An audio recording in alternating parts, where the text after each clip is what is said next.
आपादमौलिपर्यन्तं गुरूणाम् आकृतिं स्मरेत् तेन विघ्नाः प्रणश्यन्ति सिद्ध्यन्ति च मनोरथाः सदाचारविचाराणाम् आकरान् करुणाकरान् बालगारगुरून् वन्दे जालिहाळपदाश्रयान् अस्मत्कुरुसमारम्भाम् टीकाकृत्पादमध्यमाम् श्रीमदाचार्यपर्यन्तां वन्दे गुरुपरम्परां वेदव्यासगुणावास विद्याधीशसतां वश आम्निराशं गतक्लेशं कुर्मनाशं हरेशं लक्ष्मीनारायणं नत्वा पूर्णबोधान् गुरूनपि कुर्मः श्रीकृष्णगीतायाः भाष्याद्युक्तार्थसङ्ग्रहम् धर्मक्षेत्रे कुरुक्षेत्रे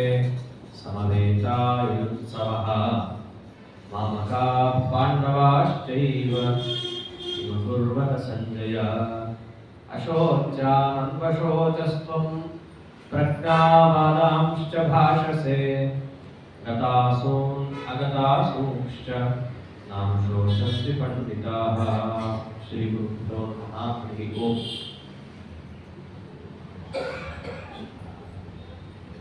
ಪರಮಾತ್ಮನಿಗೆ ಅತ್ಯಂತ ಪ್ರಿಯವಾದ ಯಜ್ಞ ಅದು ಜ್ಞಾನಯಜ್ಞ. ಯಜ್ಞ ಎಂಬುದು ಅದು ಶೀಘ್ರದಲ್ಲಿ ಸುಲಭವಾಗಿ ಮುಗಿಯುವಂತಹ ಪ್ರಕ್ರಿಯೆ ಅಲ್ಲ. ಅದಕ್ಕೆ ಸಾಕಷ್ಟು ತಾಳ್ಮೆ, ಶ್ರದ್ಧೆ, ಭಕ್ತಿ ಇವೆಲ್ಲ ಬೇಕಾಗುತ್ತೆ. ಎಲ್ಲ ಯಜ್ಞಕ್ಕಿಂತಲೂ ದೊಡ್ಡದಾದ ಯಜ್ಞ ಯಾವುದು ಅಂತ ಬಂದಾಗ ಕೃಷ್ಣನೇ ತಿಳಿಸಿದ್ದು ಶ್ರೇಯಾನ್ ದ್ರವ್ಯಮಯ ಯಜ್ಞ ಜ್ಞಾನಯಜ್ಞ ಪರಂತಪ. ಜ್ಞಾನಯಜ್ಞ ಎಲ್ಲದಕ್ಕಿಂತ ದೊಡ್ಡದಾದ ಯಜ್ಞ. ಕಾರಣ ಏನೇ ಕೆಲಸಗಳನ್ನು ಮಾಡಿದರೂ ಅದರ ಗುರಿ ಅಂತಃಕರಣದ ನೈರ್ಮಲ್ಯ ಸಂಪಾದಿಸುವ ಮೂಲಕ ಅಪರೋಕ್ಷ ಜ್ಞಾನ ಪಡೆಯೋದು. ಅಂತಹ ಅಂತಃಕರಣ ನೈರ್ಮಲ್ಯವನ್ನು ಕರ್ಮಗಳು ಸಂಪಾದಿಸಿ ಮಾಡಬೇಕಾದರೆ ನಾವು ಯಾವ ಶ್ರವಣಾದಿಗಳನ್ನು ಮಾಡ್ತೀವಲ್ಲ ಅದು ಹೆಚ್ಚು ಫಲಕಾರಿಯಾಗುತ್ತೆ.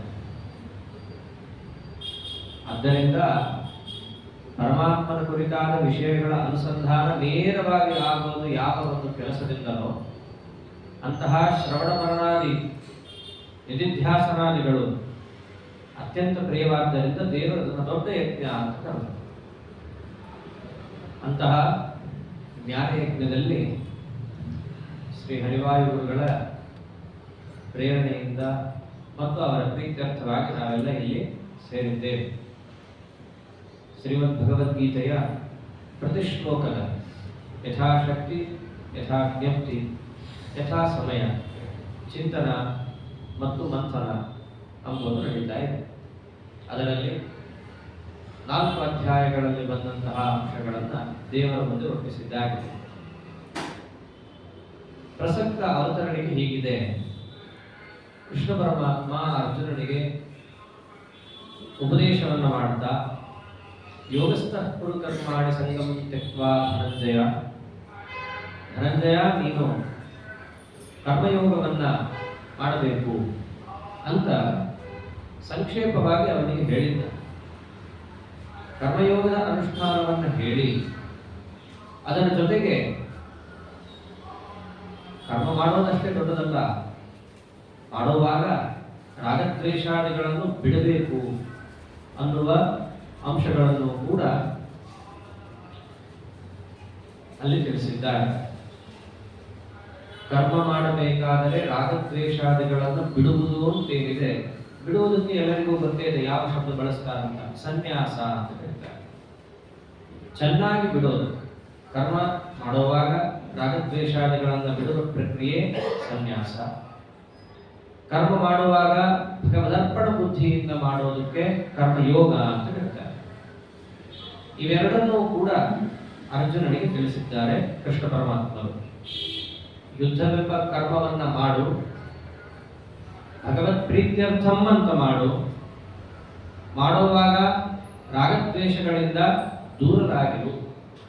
ಇಷ್ಟು ಅಂಶವನ್ನ ಕೃಷ್ಣ ಪರಮಾತ್ಮ ಹೇಳಿದ್ದ. ಅವಾಗ ಅರ್ಜುನರು ಪ್ರಶ್ನೆ ಮಾಡುತ್ತಾನೆ, ಸನ್ಯಾಸಂ ಕರ್ಮಣ ಕೃಷ್ಣ ಪುನರ್ಯೋಗಂಚ ಶಂಸಸಿ ಯಚ್ಛ್ರೇಯ ಏತಯೋರೇಕಂ ತನ್ಮೇ ಬ್ರೂಹಿ ಸುನಿಶ್ಚಿತಂ. ಕೃಷ್ಣ, ಕರ್ಮ ಸನ್ಯಾಸವನ್ನು ನೀನು ಹೇಳಿದ್ದೀಯಾ, ಕರ್ಮಯೋಗವನ್ನು ಕೂಡ ನೀನು ಹೇಳಿದ್ದೀಯಾ. ನಮಗೀಗ ಪ್ರಶ್ನೆ ಬರುತ್ತೆ, ಕರ್ಮಯೋಗ ದೊಡ್ಡದೋ ಕರ್ಮ ಸನ್ಯಾಸ ದೊಡ್ಡದೋ ಇವೆರಡರಲ್ಲಿ ಅಂತ ಅವರ ಪ್ರಶ್ನೆ. ರಾಗದ್ವೇಷಗಳನ್ನ ಬಿಟ್ಟುಬಿಡೋದೇ ಕರ್ಮ ದೊಡ್ಡದ, ಅಥವಾ ಭಗವನರ್ಪಣ ಬುದ್ಧಿಯಿಂದ ಕರ್ಮವನ್ನು ಮಾಡೋದು ದೊಡ್ಡದಾ ಅಂತ ಪ್ರಶ್ನೆ. ಆ ಅಂಶವನ್ನೇ ವಿಸ್ತಾರವಾಗಿ ಕೃಷ್ಣ ಪರಮಾತ್ಮೆಯಲ್ಲಿ ಹೇಳಿಕೊಟ್ಟಿದ್ದಾರೆ. ಕರ್ಮ ಸನ್ಯಾಸ ಅಂದ್ರೆ ಯಾವುದು, ಕರ್ಮಯೋಗ ಅಂದ್ರೆ ಯಾವುದು, ಅದರ ಮಧ್ಯೆ ಯಾವುದಕ್ಕೆ ಪರಮಾತ್ಮ ಹೆಚ್ಚು ಒತ್ತು ಕೊಟ್ಟಿದ್ದಾನೆ. ಮತ್ತಷ್ಟೇ ಅಲ್ಲ, ಇನ್ನೂ ಒಂದು ಪ್ರಶ್ನೆ ಬರುತ್ತೆ. ಲೋಕದಲ್ಲೂ ಸನ್ಯಾಸ ಅಂತ ಯಾರನ್ನು ನೋಡ್ತೀವಿ? ಯತಿಗಳನ್ನು ನೋಡ್ತೀವಿ. ಯೋಗ ಅಂತಂದ್ರೆ ಹಚ್ಕೊಳ್ಳೋದು, ಸಂಬಂಧ ಪಡೋದು. ಆ ಯೋಗ ಯಾರಲ್ಲಿರುತ್ತೆ? ಸನ್ಯಾಸಿ ಅಲ್ಲದೇ ಇರೋರಲ್ಲಿರುತ್ತೆ, ಗೃಹಸ್ಥರು ಮುಂತಾದವರಲ್ಲಿರುತ್ತೆ. ಆದ್ದರಿಂದ ನೀನು ಕರ್ಮ ಸನ್ಯಾಸವನ್ನೂ ಹೇಳಿದ್ದೀಯ, ಕರ್ಮಯೋಗವನ್ನೂ ಹೇಳಿದ್ದೀಯ. ಹಾಗಾಗಿ ಅವೆರಡರ ಮಧ್ಯದಲ್ಲಿ ಯಾವುದು ಶ್ರೇಷ್ಠ ಅನ್ನುವ ಪ್ರಶ್ನೆಯೂ ಕೂಡ ಬರುತ್ತೆ. ಅದಕ್ಕೋಸ್ಕರ ನೀನೇ ಸಮರ್ಥ, ನನಗೆ ಒಳ್ಳೆಯ ನಿಶ್ಚಯ ಬರೋ ಹಾಗೆ ನೀನೇ ತಿಳಿಸಬೇಕು ಅಂತ ಹೇಳಿ ಪರಮಾತ್ಮನನ್ನ ಪ್ರಾರ್ಥನೆ ಮಾಡಿದಾಗ ಶ್ರೀ ಭಗವಾನುವಾಚ, ಕೃಷ್ಣ ಪರಮಾತ್ಮನೇ ಉತ್ತರ ಕೊಡ್ತಾ ಇದ್ದಾನೆ.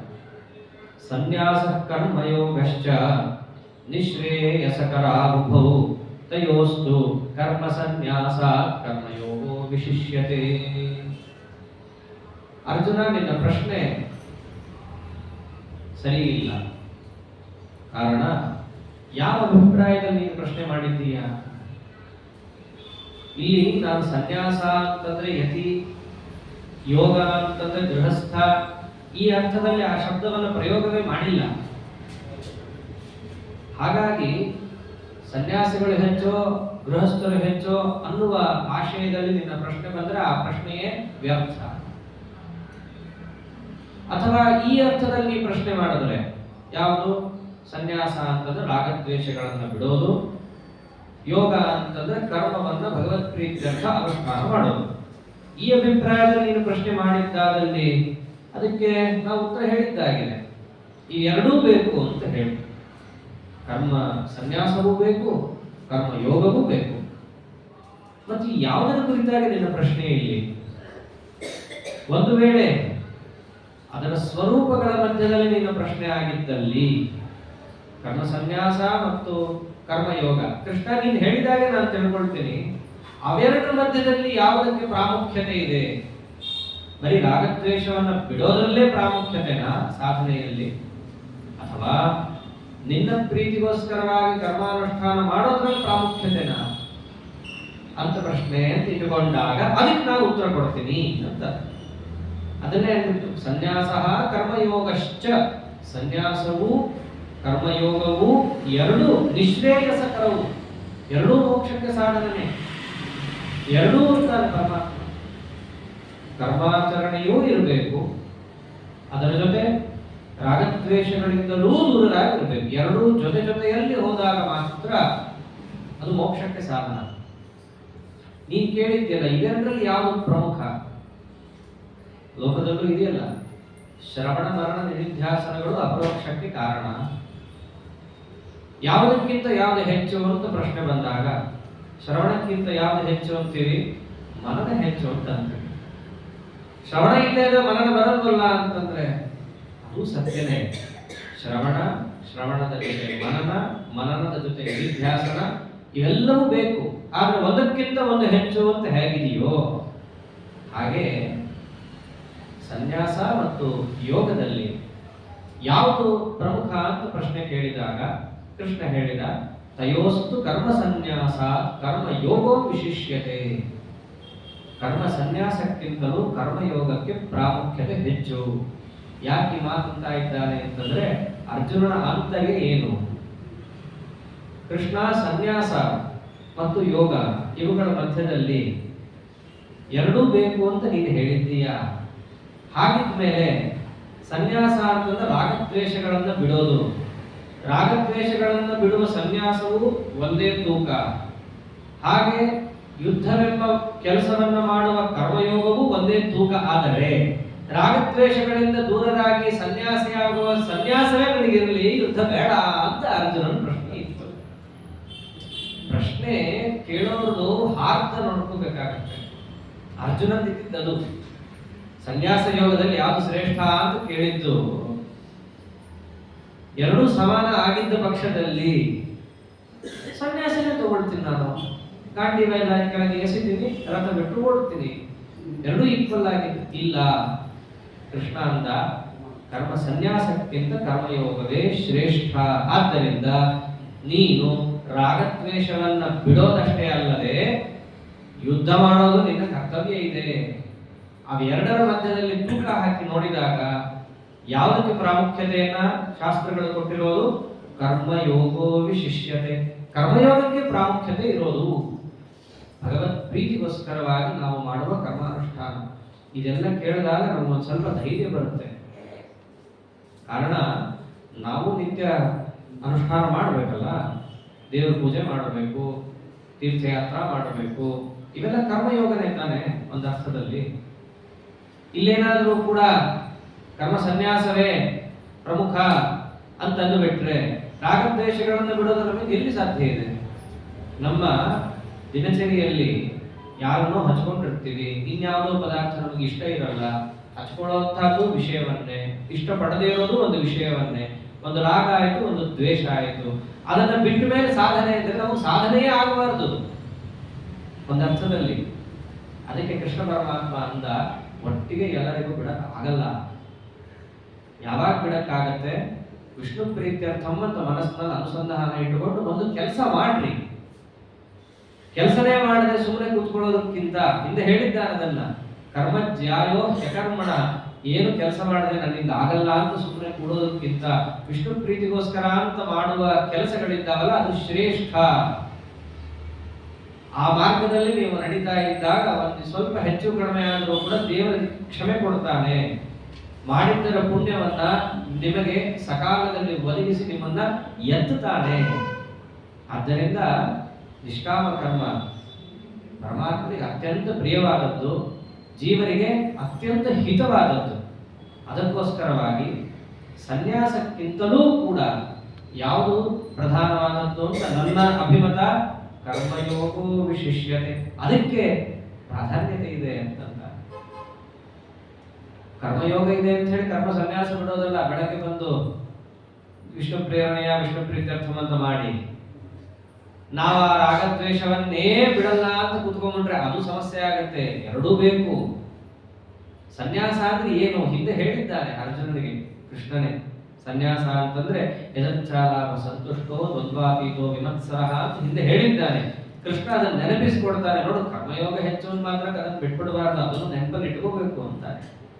ಯಾರು ಕರ್ಮಯೋಗವನ್ನು ಮಾಡುವ ಜೊತೆಯಲ್ಲಿ ಸನ್ಯಾಸ ಅನುಷ್ಠಾನ ಮಾಡೋನು ಹೇಳ್ತಾನೆ, ಜ್ಞೇಯಸ್ಸ ನಿತ್ಯ ಸನ್ಯಾಸಿ ಯೋನದ್ವೇಷ್ಟಿನ ಕಾಂಕ್ಷತಿ ನಿರ್ದ್ವಂದ್ವೋ ಹಿ ಮಹಾಬಾಹೋ ಸುಖಂ ಬಂಧಾತ್ ಪ್ರಮುಚ್ಯತೆ. ಮೋಕ್ಷಕ್ಕೋಸ್ಕರ ನಮ್ಮೆಲ್ಲರ ಹೋರಾಟ. ಕರ್ಮಯೋಗ ಕರ್ಮ ಸನ್ಯಾಸಕ್ಕಿಂತ ಶ್ರೇಷ್ಠ ಹೌದು. ಆದರೆ ಕರ್ಮ ಸನ್ಯಾಸವನ್ನ ಅನುಷ್ಠಾನ ಮಾಡದೆ ಬಿಡತಕ್ಕದ್ದಲ್ಲ. ನನ್ನ ಪ್ರಕಾರ ಸನ್ಯಾಸಿ ಯಾರು ಗೊತ್ತಾ ಅರ್ಜುನ? ನೀನು ಹೇಳಿದಾಗೆ ಕೆಂಪು ಬಟ್ಟೆ ಉಟ್ಟವರು ನನ್ನ ಪ್ರಕಾರ ಸನ್ಯಾಸಿ ಅಲ್ಲ. ಸನ್ಯಾಸಿ ಅಂತಂದ್ರೆ ಈ ಕಾಲದಲ್ಲಿ ಯಾವುದೋ ಒಂದು ಸಮಯದಲ್ಲಿ ತೆಗೆದುಕೊಳ್ಳುವ ಒಂದು ಆಶ್ರಮ ಅಂತ ಅಷ್ಟೇ ಗೊತ್ತಿದೆ. ಹೌದು, ಅದು ಒಂದು ಆಶ್ರಮನೇ. ಬ್ರಹ್ಮಚರ್ಯ, ಗೃಹಸ್ಥ, ವಾನಪ್ರಸ್ಥ, ಅದರಂತೆ ಸನ್ಯಾಸ ಅದೊಂದಿದೆ. ಆ ಸನ್ಯಾಸ ಇದೆಯಲ್ಲ ಅದು ನಿತ್ಯ ಸನ್ಯಾಸ ಅಲ್ಲ. ಒಂದ್ಸರ್ತಿ ಬರುತ್ತೆ, ಅದು ಬರೋಕ್ಕಿಂತ ಮುಂಚೆ ಅದಿರಲ್ಲ. ನಾನು ಹೇಳ್ತಾ ಇರೋ ಸನ್ಯಾಸ ಇದೆಯಲ್ಲ ಎಂಥದ್ದು? ಜ್ಞೇಯಸ್ಸ ನಿತ್ಯ ಸನ್ಯಾಸಿ. ನಾನು ನಿತ್ಯ ಸನ್ಯಾಸಿಯ ಬಗ್ಗೆ ಮಾತಾಡ್ತಾ ಇದ್ದೀನಿ. ಅವ್ರು ಬೇಕಾದ್ರೆ ಹುಟ್ಟದಾಗಿದ್ದು ಈ ಸನ್ಯಾಸದಲ್ಲಿ ಅವ್ರು ಇರ್ಬೋದು. ಬಟ್ಟೆ ಹಾಕೊಂಡ್ರು ಈ ಸನ್ಯಾಸ ಬಹಳ ಮುಖ್ಯ. ಒಳಗಿನಿಂದ ವಿಷಯಗಳ ಕುರಿತಾದ ರಾಗದ್ವೇಷವನ್ನ ಬಿಡದೆ ಹೊರಗಿನಿಂದ ವಸ್ತ್ರವನ್ನು ಮಾತ್ರ ಬದಲಾಯಿಸಿದ ಮಾತ್ರಕ್ಕೆ ಅವರನ್ನ ವಸ್ತ್ರ ಬದಲಾಯಿಸಿದವರು ಅಂತ ಬೇಕಾದ್ರೆ ಕರಿಬಹುದೇ ಹೊರತು ಸನ್ಯಾಸಿ ಅಂತ ಕರೆಯಕ್ಕಾಗಲ್ಲ. ನಮ್ಗಿಂತ ಚೆನ್ನಾಗಿ ವೇಷ ಹಾಕೋತಾರೆ ಈ ಸೀರಿಯಲ್ಗಳಲ್ಲಿ, ನಾವೆಷ್ಟು ಹಾಕೊಂಡೇವು. ಕರೆಯೋಣ ನಾಳೆಯಿಂದ ಅವರನ್ನ ಸನ್ಯಾಸಿಗಳು ಅಂತ. ಕೃಷ್ಣ ಹೇಳ್ತಾ ಇರೋದು ಅದು. ನನ್ನ ಪ್ರಕಾರ ಸನ್ಯಾಸಿ ಯಾರು ಮತ್ತಿಷ್ಟೇ ಹೇಳಲ್ಲ. ಭಾಗವತದಲ್ಲೂ ಕೂಡ ಅನೇಕ ಪ್ರಕರಣಗಳಲ್ಲಿ ಬರುತ್ತಿದ್ದು, ಜಡಭರತನ ಉಪಾಖ್ಯಾನ ಮುಂತಾದವುಗಳೆಲ್ಲ ಸನ್ಯಾಸ ಪರಮಾತ್ಮನಿಗೆ ಬಹಳ ಪ್ರಿಯ. ಅಷ್ಟೇ ಅಲ್ಲ, ಪುಂಸಾಂ ಪುನಃ ಪಾರಮಹಂಸೆ ಆಶ್ರಮೇ ವ್ಯವಸ್ಥಿತಾನ ಮನೋಗತ್ಯದಾಶುಷೆ ಅಂತಾರೆ. ಪಾರಮಹಂಸೆ ಆಶ್ರಮದಲ್ಲಿದ್ದವರನ್ನ ಕಂಡ್ರೆ ದೇವರಿಗೆ ಎಲ್ಲಿಲ್ಲದ ಖುಷಿ ಅಂತ. ಅಂದ್ರೆ ಹೆಣ್ಮಕ್ಳಿಗಂತೂ ಸನ್ಯಾಸ ಇಲ್ಲ ನಮ್ಮ ಮತದ ಪ್ರಕಾರ ಅಂತ. ಅಂದ್ರೆ ಅವರನ್ನು ದೇವರು ಯಾವತ್ತೂ ಇಷ್ಟವೇ ಕೊಡಲ್ಲ ಅಂತವ. ಹಾಗೆಲ್ಲ ಅಲ್ಲ. ಪಾರಮಹಂಸೆ ಆಶ್ರಮ ಅಂತಂದ್ರೆ ನಿತ್ಯ ಸನ್ಯಾಸ ಯೋಗ. ಅದು ಯಾವುದು ಅಂತ ಇಲ್ಲಿ ಹೇಳ್ತಾನೆ. ಜ್ಞೇಯಸ್ಸ ನಿತ್ಯ ಸನ್ಯಾಸಿ ಯೋನತ್ವೇಷ್ಟಿ ನ ಕಾಂಕ್ಷತಿ ನಿರ್ದ್ವಂದ್ವೋ ಹಿ ಮಹಾಬಾಹೋ. ಬಹಳ ಸ್ವಾರಸ್ಯವಾದ ವಿಶೇಷಣ ಮಹಾಬಾಹೋ ಅನ್ನೋದು. ನಿತ್ಯ ಸನ್ಯಾಸ ಬಹಳ ಮುಖ್ಯ. ಅದರ ತಾತ್ಪರ್ಯ ಯೋನದ್ವೇಷ್ಟಿ ನ ಕಾಂಕ್ಷತಿ. ಭಗವದಿತರವಾದ ವಸ್ತುಗಳನ್ನ ದ್ವೇಷವೂ ಮಾಡಲ್ಲ, ಹಾಗೂ ಭಗವದಿತರವಾದದ್ದನ್ನ ಅಪೇಕ್ಷೆಯೂ ಪಡಲ್ಲ. ಇಲ್ಲಿ ಸ್ವಾರಸ್ಯ ಹೀಗಿದೆ. ಭಗವದಿತರರಾದ ದೈತ್ಯರನ್ನ ದ್ವೇಷ ಮಾಡಬೇಕಾದದ್ದು ಧರ್ಮ. ಭಗವದಿತರರಾದಂತಹ ವಿಷ್ಣು ಭಕ್ತರನ್ನ ಅಪೇಕ್ಷೆ ಪಡೋದು, ಅವರ ಸ್ನೇಹವನ್ನು ಬಯಸೋದು ಧರ್ಮ. ಮತ್ತಿಲ್ಲಿ ಪರಮಾತ್ಮ ಏನಂತ ಹೇಳಿದ್ದಾರೆ? ದ್ವೇಷನೂ ಮಾಡಲ್ಲ ಪ್ರೀತಿನೂ ಮಾಡಲ್ಲ ಅಂದ್ರೆ ಏನು? ಭಗವಂತನ ವಿರೋಧಿಗಳು ಅಂತ ದ್ವೇಷ ಮಾಡೋದು ಧರ್ಮ, ಅದು ಬಿಟ್ಟಲ್ಲ. ಭಗವದ್ ಭಕ್ತರು ಅಂತ ಅವ್ರನ್ನ ಸ್ನೇಹಿತರು ಅಂತ ಕರೆಯೋದು ಧರ್ಮ. ಅದಕ್ಕೆ ಕುಂತಿ ಏನಂತಾಳೆ? ಸ್ನೇಹ ಪಾಶಮಿಮಂ ಚಿಂದಿ ದೃಢಂ ಪಾಂಡುಷು ವೃಷ್ಣಿಷು. ಕುಂತಿನೇ ಕೇಳಿದ್ದದನ್ನ, ನನಗೆ ಈ ಪಾಂಡವರಲ್ಲಿ ಹಾಗೂ ಯಾದವರಲ್ಲಿ ನನ್ನ ಸ್ನೇಹವನ್ನು ನೀ ಕತ್ತರಿಸು. ಅದ್ಯಾಕಂತೆ ಕುಂತಿ? ಇಂಥವ್ರು ನಮಗೆ ನೋಡ್ಲಿಕ್ಕೆ ಸಿಗಲ್ಲ, ದೇವಾದಿ ದೇವತೆಗಳು. ಇಂಥವ್ರನ್ನ ಭಕ್ತಿ ಮಾಡದೆ ಇದ್ರೆ ದೇವರು ಒಲಿಯಲ್ಲ. ಕುಂತಿ ಅಂತಿದ್ದೇನು? ಸ್ನೇಹ ಪಾಶಮಿಮಂ ಚಿಂದಿ ಇದ್ದಾಳೆ. ನಮಗೆ ಸಾಂಸಾರಿಕವಾದ ಅನುಬಂಧಾತ್ಮಕವಾದ ಸ್ನೇಹವನ್ನು ಕಳಿ. ಅಂದ್ರೆ ಪಾಂಡವರನ್ನ ನೋಡಿದ್ರೆ ಇವರು ನನ್ನ ಮಕ್ಕಳು ಅನ್ನೋ ಸ್ನೇಹ ಬರೋದು ಬೇಡ. ಮತ್ತೆ ಎಂಥ ಸ್ನೇಹ ಬರಲಿ? ನಿನ್ನ ಭಕ್ತರು ಅನ್ನೋ ಸ್ನೇಹ ಬರಲಿ, ಅದು ಬೇಕು. ಹರಿಭಕ್ತರು ಅನ್ನೋ ಸ್ನೇಹ ಬೇಕು.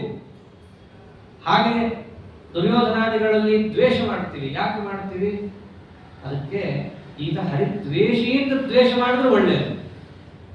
ಏನೇ ಕೆಲಸ ಮಾಡಿದರೂ ಅದಕ್ಕೆ ಪರಮಾತ್ಮನ ಸಂಬಂಧ ಹಚ್ಚದೆ ಪರಮಾತ್ಮನಿಂದ ಹೊರತಾದ ಬೇರೆ ವಸ್ತುಗಳ ಸಂಬಂಧವನ್ನ ಇಟ್ಟುಕೊಂಡು ಅದನ್ನು ಅಪೇಕ್ಷೆ ಪಡೋದಾಗಲಿ ದ್ವೇಷ ಮಾಡೋದಾಗಲಿ ಮಾಡದಿರುವವನೇ ನಿತ್ಯ ಸನ್ಯಾಸಿ.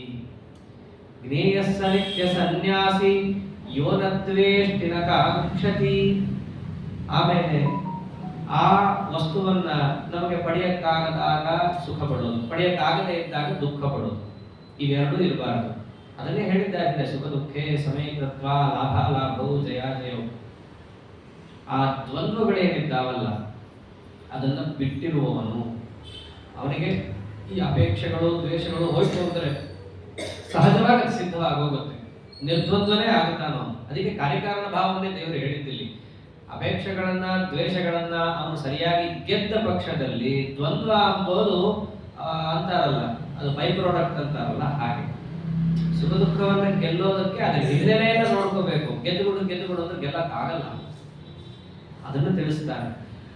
ಅದರ ಜೊತೆಗೆ ಕರ್ಮ ಸನ್ಯಾಸವನ್ನ ಬಿಟ್ಟಿದ್ದಷ್ಟೇ ಅಲ್ಲಪ್ಪ, ಮತ್ತಿನ್ನೇನು? ಕರ್ಮ ಸನ್ಯಾಸ ಸ್ವೀಕಾರ ಅಷ್ಟೇ ಅಲ್ಲ, ಜೊತೆಗೆ ಮಹಾಬಾಹೋ ಅಂತಾರೆ. ಬಾಹು ಅನ್ನೋದು ಕೈ. ಕೈ ಯಾತಕ್ಕೆ? ಕರ್ಮ ಮಾಡಕ್ಕೆ. ಏನೇ ಕೆಲಸ ಮಾಡಿದ್ರು ಏನ್ ಮಾಡ್ತಾರೆ? ಕೈ ಹಚ್ತಾರೆ. ಕರ್ಮ ಸನ್ಯಾಸ ಅಷ್ಟೇ ಅಲ್ಲ ಅರ್ಜುನ, ಮಹಾಬಾಹೋ. ಕೈಯಿಂದಲೂ ಮಾಡಬೇಕು. ಸನ್ಯಾಸ ಮನಸ್ಸಿಂದ ಮಾಡೋದು. ಕೆಲಸ ಮಾಡೋದಕ್ಕೆ ಏನ್ ಬೇಕು? ಶರೀರ ಬೇಕು. ಅದಕ್ಕೋಸ್ಕರನೇ ಶಾಸ್ತ್ರದಲ್ಲಿ ನಮಗೆ ಶರೀರ ಕೊಟ್ಟಿದ್ದು. ಬರೀ ಮನಸ್ಸಿನಲ್ಲೇ ಎಲ್ಲ ಆಗೋದಾಗಿದ್ದರೆ, ಹಾರ್ಟ್ ಪ್ಯೂರ್, ಮನಸ್ಸೊಂದು ಚೆನ್ನಾಗಿದ್ರೆ ಸಾಕ್ರಿ ಅಂತ ಯಾರ್ಯಾರು ಮಾತಾಡ್ತಾರೋ ಅವರೆಲ್ಲರೂ ಕೂಡ ಈ ಪ್ರಶ್ನೆಗೆ ಉತ್ತರ ಕಂಡು ಹಿಡ್ಕೋಬೇಕಾಗತ್ತೆ. ಶರೀರ ಯಾಕೆ ಕೊಟ್ಟ? ಮನಸ್ಸು ಚೆನ್ನಾಗಿರ್ಬೇಕಾಗಿದ್ದರೆ ಮನಸ್ಸನ್ನು ಕೊಟ್ಟಿದ್ದು ಸಾಕಾಗಿತ್ತು. ಕೊಳಕಾದ ಮನಸ್ಸನ್ನ ಸ್ವಚ್ಛ ಮಾಡ್ಕೊಂಡ್ಬಿಟ್ಟದ್ದು ಸಾಕು. ಶರೀರ ಯಾಕೆ ಕೊಟ್ಟ? ಯಾಕೆ ಕೊಟ್ಟ? ಮಹಾಬಾಹೋ ಕೆಲಸ ಮಾಡಕ್ಕೆ ಕೊಟ್ಟಿದ್ದು. ಭಗವತ್ ಪ್ರೀತಿಗೋಸ್ಕರವಾಗಿ ಕೆಲಸವನ್ನ ಮಾಡಿದಾಗ ಅಂತಃಕರಣದ ನೈರ್ಮಲ್ಯ ಎಂಬುದು ಪ್ರಾಪ್ತವಾಗಂತೆ.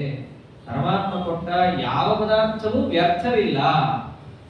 ಆದ್ದರಿಂದ ಕರ್ಮ ಸನ್ಯಾಸದ ಜೊತೆ ಕರ್ಮ ಯೋಗವೂ ಇದ್ದಾಗ ಮಾತ್ರ ಬಂಧಾತ್ ಪ್ರಮುಚ್ಯತೆ, ಅವನು ಬಂಧ ಅಂದ್ರೆ ಸಂಸಾರ ಬಂಧದಿಂದ ಮುಕ್ತನಾಗ್ತಾನೆ. ಹೆಂಗೆ ಮುಕ್ತನಾಗ್ತಾನೆ ಗೊತ್ತೇನು? ಸುಖಂ, ಅನಾಯಾಸವಾಗಿ ಮುಕ್ತನಾಗ್ತಾನೆ. ಇವೆರಡಿದ್ದಾಗ ಇಲ್ಲಿ ಒಂದು ಪ್ರಶ್ನೆ ಬರುತ್ತೆ. ಇಲ್ಲಿ ಅರ್ಜುನ ವೈಚಾರಿಕವಾದ ಮಾತನ್ನ ಆಡ್ತಾ ಇರೋನು. ಕೃಷ್ಣ ಕರ್ಮ ಸನ್ಯಾಸ ಅಂದರೆ ಏನು? ರಾಗದ್ವೇಷವನ್ನು ಬಿಡೋದು, ಅಷ್ಟೇ ತಾನೇ ಪರ್ಯವಸಾನ ಆಗಿರೋದು. ವೈರಾಗ್ಯ ಅಂದ್ರೆ ಏನು? ವಿಷಯಗಳಲ್ಲಿ ರಾಗವನ್ನು ಬಿಡೋದೇ ವೈರಾಗ್ಯ. ಭಾಗವತದಲ್ಲಿ ಏನ್ ಮಾತು ಬಂದಿದೆ? ರಘುಕುಲನಿಗೆ ಜಡಭರತ ಹೇಳಬೇಕಾದ್ರೆ, ನತಸ್ಯ ತತ್ವಗ್ರಹಣಾಯ ಸಾಕ್ಷಾತ್ ಮನೀಯಸೇರಪಿ ವಾಚಃ ಸಮಾಸನ್. ತತ್ವಜ್ಞಾನ ಪಡೆಯುವವನಿಗೆ ಮೊಟ್ಟ ಮೊದಲ ಅರ್ಹತೆ ಯಾವುದು ಅಂದ್ರೆ ವೈರಾಗ್ಯ. ರಘುಕುಲ ನಿನ್ನದು ಇಲ್ಲವೇ ಇಲ್ಲ. ಹಾಗಾಗಿ ನೀನು ತತ್ವಜ್ಞಾನ ಪಡೆಯಲಿಕ್ಕೆ ಅರ್ಹನಲ್ಲ. ಯಾಕಂದ್ರೆ ಅವ್ನು ಪಲ್ಲಕ್ಕಿ ಮೇಲೆ ಹೋಗ್ತಾ ಇರ್ತಾನೆ, ಪಲ್ಲಕ್ಕಿ ಸರಿಯಾಗಿ ಹೊತ್ಕೊಳ್ಳಿಲ್ಲ ಅಂತ ಹೇಳಿ ಹೊತ್ಕೊಂಡು ಹೋದ ಬೈತಾನೆ. ಇವೆಲ್ಲ ಕಥೆ ಕೇಳಿದ್ದೀರಲ್ಲ. ಅವಾಗ ಹೇಳ್ತಾನೆ ಈ ಮಾತನ್ನ ಜಡಭರತ, ನಿನಗೆ ವೈರಾಗ್ಯನೇ ಇಲ್ಲ, ತತ್ವಜ್ಞಾನ ನಿನ್ಗೆ ಎಲ್ಲಿಂದ ಬರುತ್ತೆ? ಒಳ್ಳೆ ಅಡಿಪಾಯ ಇರಬೇಕು ಕಟ್ಟಡ ನಿಲ್ಲಕ್ಕೆ, ಅದಿಲ್ವೇ ಇಲ್ಲ ನಿನ್ನಲ್ಲಿ. ಅದನ್ನ ಅರ್ಜುನ ತಗೊಂಡ ಇಲ್ಲಿ. ಕೃಷ್ಣ ತತ್ವಜ್ಞಾನಕ್ಕೆ ಅತ್ಯವಶ್ಯಕವಾದದ್ಯಾವುದು? ವೈರಾಗ್ಯ. ವೈರಾಗ್ಯ ಅಂತಂದ್ರೆ ಕರ್ಮ ಸನ್ಯಾಸನೇ. ಆದ್ದರಿಂದ ಕರ್ಮ ಸನ್ಯಾಸ ತತ್ವಜ್ಞಾನಕ್ಕೆ ಅತ್ಯಂತ ಪ್ರಮುಖ ಅಂತ ಭಾಗವತದಲ್ಲಿ ಹೇಳಿದೆ. ಅಷ್ಟೇ ಅಲ್ಲ, ಅದೇ ಭಾಗವತದಲ್ಲಿ ಏನ್ ಬಂದಿದೆ? ಅಗ್ನಿ ಮುಗ್ಧ ಧೂಮತ ಅಂತಹ ಕರ್ಮಯೋಗವನ್ನು ಬೈದಿದ್ದಾರೆ ಏಕಾದಶ ಸ್ಕಂದದಲ್ಲಿ. ಅಗ್ನಿ ಮುಗ್ಧ ಧೂಮತ ಅಂತ, ಅಗ್ನಿಯ ಮುಂದೆ ಮುಗ್ಧವಾಗಿ ಕೂತ್ಕೊಂಡು ಹೊಗೆ ಕುಡಿಯೋದನ್ನ ಯತ್ನದನ್ನು ಬೈದಿದ್ದಾರೆ. ಕರ್ಮಯೋಗವನ್ನ ನಿಂದೆ ಮಾಡಿ, ಕರ್ಮ ಸನ್ಯಾಸ ಎಂಬುದು ಜ್ಞಾನಕ್ಕೆ ಅತಿ ಪ್ರಮುಖವಾದ ಸಾಧನ ಅಂತ ಹೇಳಿ ಅದನ್ನ ಹೊಗಳಿದ್ದಾಗ ನೀನಿಲ್ಲಿ ಯಾಕೆ ಉಲ್ಟಾ ಹೇಳ್ತಾ ಇದೀಯ? ಕರ್ಮಯೋಗಕ್ಕೆ ಪ್ರಾಮುಖ್ಯತೆ ಕೊಟ್ಟು ಕರ್ಮ ಸನ್ಯಾಸಕ್ಕೆ ಅದಕ್ಕಿಂತ ಸ್ವಲ್ಪ ಕೆಳಗಿನ ಸ್ಥಾನ ಯಾಕೆ ಕೊಡ್ತಾ ಇದ್ದೀಯ? ವಿರೋಧ ಬಂತಲ್ಲ. ಇನ್ನ ಹೇಳ್ಬೇಕಂದ್ರೆ ಕರ್ಮಯೋಗ ಬಿಡ್ರಿ ಅಂತ ಹೇಳುತ್ತೆ ಭಾಗವತದಲ್ಲಿ. ಕರ್ಮಯೋಗದಿಂದ ನಿಮಗೆ ಜ್ಞಾನ ಸಿದ್ಧಿ ಆಗಲ್ಲ. ನೀವು ಏನೇ ಮಾಡೋದು ಯಾವುದಕ್ಕೆ ಗುರಿಯಾಗಿಟ್ಕೊಂಡು? ಅಪರೋಕ್ಷ ಜ್ಞಾನ ಗುರಿಯಾಗಿಟ್ಕೊಂಡು ಮಾಡ್ತೀರಿ. ಈ ಹೊಗೆ ಕುಡ್ಕೊಂಡ್ರೆ ಅಪರೋಕ್ಷ ಜ್ಞಾನ ಎಲ್ಲಿಂದ ಬರುತ್ತೆ? ಆರೋಗ್ಯ ಹಾಳಾಗುತ್ತೆ. ಅದರಿಂದ ಕರ್ಮಯೋಗವನ್ನು ಬೈದಿದ್ದಾರೆ. ಅಪರೋಕ್ಷ ಜ್ಞಾನಕ್ಕೆ ಯಾರೂ ವಿವಾದವಿಲ್ಲದೆ ಒಪ್ಪಿದ ಅಂಶ ಯಾವುದು? ವೈರಾಗ್ಯ. ಆದ್ದರಿಂದ ಅಪರೋಕ್ಷ ಜ್ಞಾನಕ್ಕೆ ವೈರಾಗ್ಯ ಮುಖ್ಯನೋ ಇಲ್ಲ ಭಾಗವತ ಬೈದಂತಹ ಕರ್ಮಯೋಗ ಮುಖ್ಯನೋ? ಆದ್ದರಿಂದ ಕರ್ಮಯೋಗ ಶ್ರೇಷ್ಠ ಅಂತ ಹೇಗಂದಿ ನೀನು? ಕರ್ಮಯೋಗ ಅಪರೋಕ್ಷ ಜ್ಞಾನ ಕಾರಣ ಅಲ್ವಲ್ಲ ಅಂತ ಪ್ರಶ್ನೆ ಬಂದ್ರೆ ಅದಕ್ಕೆ ಕೃಷ್ಣ ಉತ್ತರ ಕೊಟ್ಟ. ಸಾಂಖ್ಯಯೋಗವು ಪೃಥಕ್ ಬಾಲಾಃ ಪ್ರವದಂತಿನ ಪಂಡಿತಾಃ ಏಕಮಪ್ಯಾಸ್ಥಿತ ಸಮ್ಯಕ್ ಉಭಯೋರ್ ವಿದ್ಯತೆ ಫಲಂ. ಅರ್ಜುನ ಇದನ್ನ ಯಾರು ಹೇಳ್ತಾರೆ? ಬಾಲಾಹ ಪ್ರಬಂಧ ಹುಡುಗರು ಮಾತಾಡ್ತಾರೆ. ಈ ತರ ಉತ್ತರ ಕೊಡೋದು ಹೇಗಿರ್ಬೇಕು ಅಂದ್ರೆ, ಉತ್ತರ ಕೊಟ್ಟಿರ್ಬೇಕು, ಅದರ ಜೊತೆಗೆ ಪ್ರಶ್ನೆ ಮಾಡುವವನ ಬುದ್ಧಿ ಬಾಲ ಬುದ್ಧಿ ಇದ್ದು ಹೇಳಿರ್ಬೇಕು. ವಿಚಾರ ಮಾಡದೆ ಮಾತಾಡೋರು ಹುಡುಗ ಅಲ್ವಾ? ಲೋಕದಲ್ಲಿ ಹಾಗೆ ತಾನೇ ಕರೆಯೋದು, ಹುಡುಗ ಬುದ್ಧಿ ಅಂತಂತಾರೆ. ಹುಡುಗ ಬುದ್ಧಿ ಅಂದ್ರೆ ಏನು? ವಿಚಾರ ಮಾಡದೆ ಕೆಲಸ ಮಾಡ್ದ ಅಂದ್ರೆ ಹುಡುಗ ಬುದ್ಧಿ. ಅವ್ನು ಯಾರೇ ಆಗಿರಲಿ, ಲೋಕದಲ್ಲಿರೋ ವ್ಯವಹಾರ ಹಾಗೆ. ಕೃಷ್ಣ ಅದೇ ಅಂತಾನೆ, ಬಾಲಾಹ ಹುಟ್ಟುಡುಗರು ಈ ತರ ಮಾತಾಡ್ತಾರೆ ಅಂದ್ರೆ ಏನು? ವಿಚಾರ ಮಾಡದೇ ಇರೋರು ಹಿಂಗ್ ಮಾತಾಡ್ತಾರೆ. ಏನಂತ? ಸಾಂಖ್ಯ ಯೋಗೋ ಪೃಥಕ್. ಯೋಗ ಅಂತಂದ್ರೆ ಕರ್ಮಯೋಗ, ಸಾಂಖ್ಯ ಅಂತಂದ್ರೆ ಅಪರೋಕ್ಷ ಜ್ಞಾನ.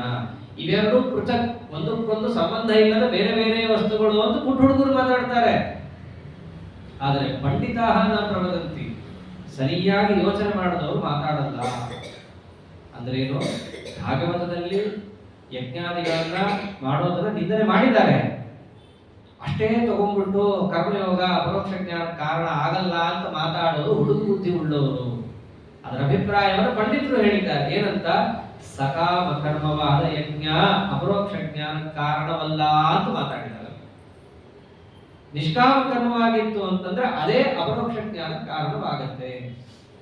ಲೌಕಿಕ ಭಗವದಿತರ ವಿಷಯಗಳಿಗೋಸ್ಕರವಾಗಿ ಮಾಡುವ ಕರ್ಮವನ್ನ ಹೊಗೆ ಕುಡಿಯೋದಾಗತ್ತಷ್ಟೇಪ್ಪ ಅಂತ ಬೈದಿರೋದೇ ಹೊರತು ಪರಮಾತ್ಮನ ಪ್ರೀತಿಗೋಸ್ಕರ ಅಂತ ನೀವೇನಾದರೂ ಯಜ್ಞಾದಿಗಳನ್ನು ಮಾಡಿದ ಪಕ್ಷದಲ್ಲಿ ಆ ಕರ್ಮಾನುಷ್ಠಾನವೇ ತತ್ವಜ್ಞಾನಕ್ಕೆ ಸಾಧಕವಾಗತ್ತೆ ಅಂತ ಪಂಡಿತಾ ಪ್ರವದಂತಿ. ಪಂಡಿತರು ಹೀಗೆ ಹೇಳ್ತಾರೆ. ಆದ್ದರಿಂದ ಕರ್ಮಯೋಗದಿಂದ ಅಪರೋಕ್ಷ ಜ್ಞಾನ ಇಲ್ಲ ಅಂತ ಇಲ್ಲ, ಕರ್ಮಯೋಗದಿಂದ ಇದ್ದೇ ಇದೆ. ಭಾಗವತದ ವಿರೋಧ ನೀ ಏನ್ ತೋರಿಸಿದ್ದೀಯಾ ಆ ವಿರೋಧವನ್ನ ಕಾಣೋರು ಪುಟ್ಟ ಹುಡುಗರು ಅಷ್ಟೇ, ಪಂಡಿತರಲ್ಲ. ಆದ್ದರಿಂದ ಏಕಮಪ್ಯಾಸ್ಥಿತ ಸಮ್ಯಕ್ ಜ್ಞಾನ ಮಾರ್ಗ ಕರ್ಮ ಮಾರ್ಗ ಹಿಂದೆ ಹೇಳಿದ್ದಾರೆ. ಜ್ಞಾನಯೋಗ ಕರ್ಮಯೋಗ ಅಂತ ಎರಡಿದೆ. ಈ ಎರಡು ಯೋಗದಲ್ಲಿ ಯಾವ ಯೋಗದಲ್ಲಿದ್ದರೂ ಕೂಡ ಉಭಯೋರ್ವಿಂದತೆ ಫಲ. ಈ ಎರಡೂ ಮಾರ್ಗದ ಫಲ ಯಾವ ಮೋಕ್ಷ ಇದೆಯೋ ಅಪರೋಕ್ಷ ಜ್ಞಾನ ಇದೆಯೋ ಅವನು ಹೊಂದೇ ಹೊಂದುತ್ತಾನೆ. ಆದ್ದರಿಂದ ಕರ್ಮಯೋಗದಿಂದ ಅನರ್ಥ ಇಲ್ಲ, ಕರ್ಮಯೋಗದಿಂದ ಪುರುಷಾರ್ಥವೇ ಇದೆ. ಆದ್ದರಿಂದ ಸನ್ಯಾಸಕ್ಕಿಂತ ಕರ್ಮಯೋಗ ಶ್ರೇಷ್ಠ ಅಂತ ಹೇಳಿದ್ದು ಸರಿ ಇದೆ ಅಂತ. ಇಷ್ಟಾದ ಮೇಲೆ ಇನ್ನೊಂದು ಪ್ರಶ್ನೆ ಬಂತು ಅವನಿಗೆ. ಅಲ್ಲ, ಇವಾಗ ಸಮಾನ ಅಂತ ಆಗೋಯ್ತು. ಯಾವುದು? ಸನ್ಯಾಸದಿಂದಲೂ ಮೋಕ್ಷ ಇದೆ, ಕರ್ಮಯೋಗದಿಂದಲೂ ಮೋಕ್ಷ ಇದೆ ಅಂತ ಆಯ್ತು. ಎರಡೂ ಸಮಾನ ಅಂತ ಆಗೋಯ್ತಲ್ಲ ಕೃಷ್ಣ. ಸಮಾನವಾಗಿದ್ದರಲ್ಲಿ ನಾವು ಸಮಾನ ಅಂತ ಹೇಳಿದ್ರೆ ಒಂದನ್ನು ಮಾತ್ರ ಎತ್ತಿ ಇನ್ನೊಂದನ್ನ ಕೆಳಗಿಡೋದು ಇದೊಂದು ರೀತಿಯಾದಂತಹ ಪಕ್ಷಪಾತ ಅಂತ ಕರೆಸ್ಕೊಳ್ಳುತ್ತೆ. ಆದ್ದರಿಂದ ಸನ್ಯಾಸ ಮತ್ತು ಕರ್ಮಯೋಗದಲ್ಲಿ ಸಾಮ್ಯ ಅಂದ್ರೆ ಮೋಕ್ಷ ಫಲ ಅನ್ನೋದು ಇವೆರಡಕ್ಕೂ ಸಮಾನ ಅಂತ ಆದಮೇಲೆ ನಾನು ಸನ್ಯಾಸನೇ ಮಾಡ್ತೀನಿ, ಸಮಾನ ಇದ್ದಲ್ಲಿ ವಿಕಲ್ಪ ಅಂತ ಅರ್ಥ. ಅಡಿಗೆ ಮಾಡಬೇಕಾದ್ರೆ ಎರಡು ಸೌಟ್ ಇರುತ್ತೆ, ಎರಡು ಸೌಟ್ ಸಮಾನವಾಗಿದೆ, ನಮ್ಗೆ ಯಾವ್ದು ಬೇಕು ಅದನ್ನು ತಗೊಳ್ತೀವಿ, ಇದೇ ತಗೋಬೇಕು ಅದೇ ತಗೋಬೇಕು ಇಲ್ಲ ನಿಯಮ. ಸನ್ಯಾಸದಿಂದಲೂ ಮೋಕ್ಷ ಇದೆ, ಕರ್ಮದಿಂದಲೂ ಮೋಕ್ಷ ಇದೆ. ನಾ ಸನ್ಯಾಸನೇ ತಗೊಳ್ತೀನಿ, ಸನ್ಯಾಸ ತಗೊಂಡು ಸನ್ಯಾಸಿ ಆಗ್ತೀನಿ, ಯುದ್ಧ ಮಾಡಲ್ಲ, ಅಲ್ಲಿಗೆ ಮತ್ತೆ. ಅದಕ್ಕೆ ಕೃಷ್ಣ ಹೇಳಿದ್ದು ಈ ಎಲ್ಲಾ ಕಡೆಯಲ್ಲೂ ಯುದ್ಧ ಯುದ್ಧ ಅಂತೆಲ್ಲ ಬರುತ್ತಲ್ಲ, ಅದು ಬರೀ ಯುದ್ಧ ಅಲ್ಲ, ನಮ್ದೆಲ್ಲ ಕರ್ಮಾನುಷ್ಠಾನ ಹಣಬಾರದು ಇಷ್ಟೇ ಆಗಿರುತ್ತವೆ.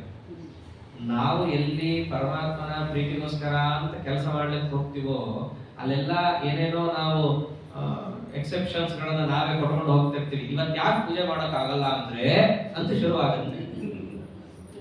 ಅವರ ಅನುಭವದಲ್ಲೇ ಇರೋದು. ಇವತ್ತು ಯಾಕೆ ಬೇಗ ಹೇಳಕ್ ಆಗಲ್ಲ ಅಂದ್ರೆ ಕರ್ಮ ಅಲ್ವಾ, ಬೆಳಗ್ಗೆ ಹೇಳಬೇಕು, ಬ್ರಾಹ್ಮಿ ಮುಹೂರ್ತದಲ್ಲಿ ಇಟ್ಟಿದೆ, ಎಲ್ಲರಿಗೂ ಗೊತ್ತಿದೆ, ಅದು ಯಾರು ಗೊತ್ತಿಲ್ಲ. ನಾವೇ ಏನೇನೋ ಹಾಕೋತಾ ಇರ್ತೀವಿ, ಅದು ತಪ್ಪು ಅಂತ ಹೇಳ್ತಾ ಇದ್ದಾನೆ. ಕರ್ಮಯೋಗಕ್ಕೆ ಪ್ರಾಧಾನ್ಯವನ್ನು ಪರಮಾತ್ಮ ಕೊಟ್ಟಿದ್ದಾನೆ. ಕೆಲಸ ಮಾಡ್ರಿ, ಸರಿಯಾಗಿ ಮಾಡ್ರಿ, ಸರಿಯಾಗಿ ಅಂತ ಭಗವತ್ ಪ್ರೀತಿಗೋಸ್ಕರ ಮಾಡ್ರಿ. ಸಮಾನ ಅಂತ ಮೇಲ್ನೋಟಕ್ಕೆ ಕೃಷ್ಣ ಹೇಳಿದ ಕಂಡಾಗ ಅದಕ್ಕೆ ಉತ್ತರ ಕೊಡ್ತಾನೆ ಪರಮಾತ್ಮ.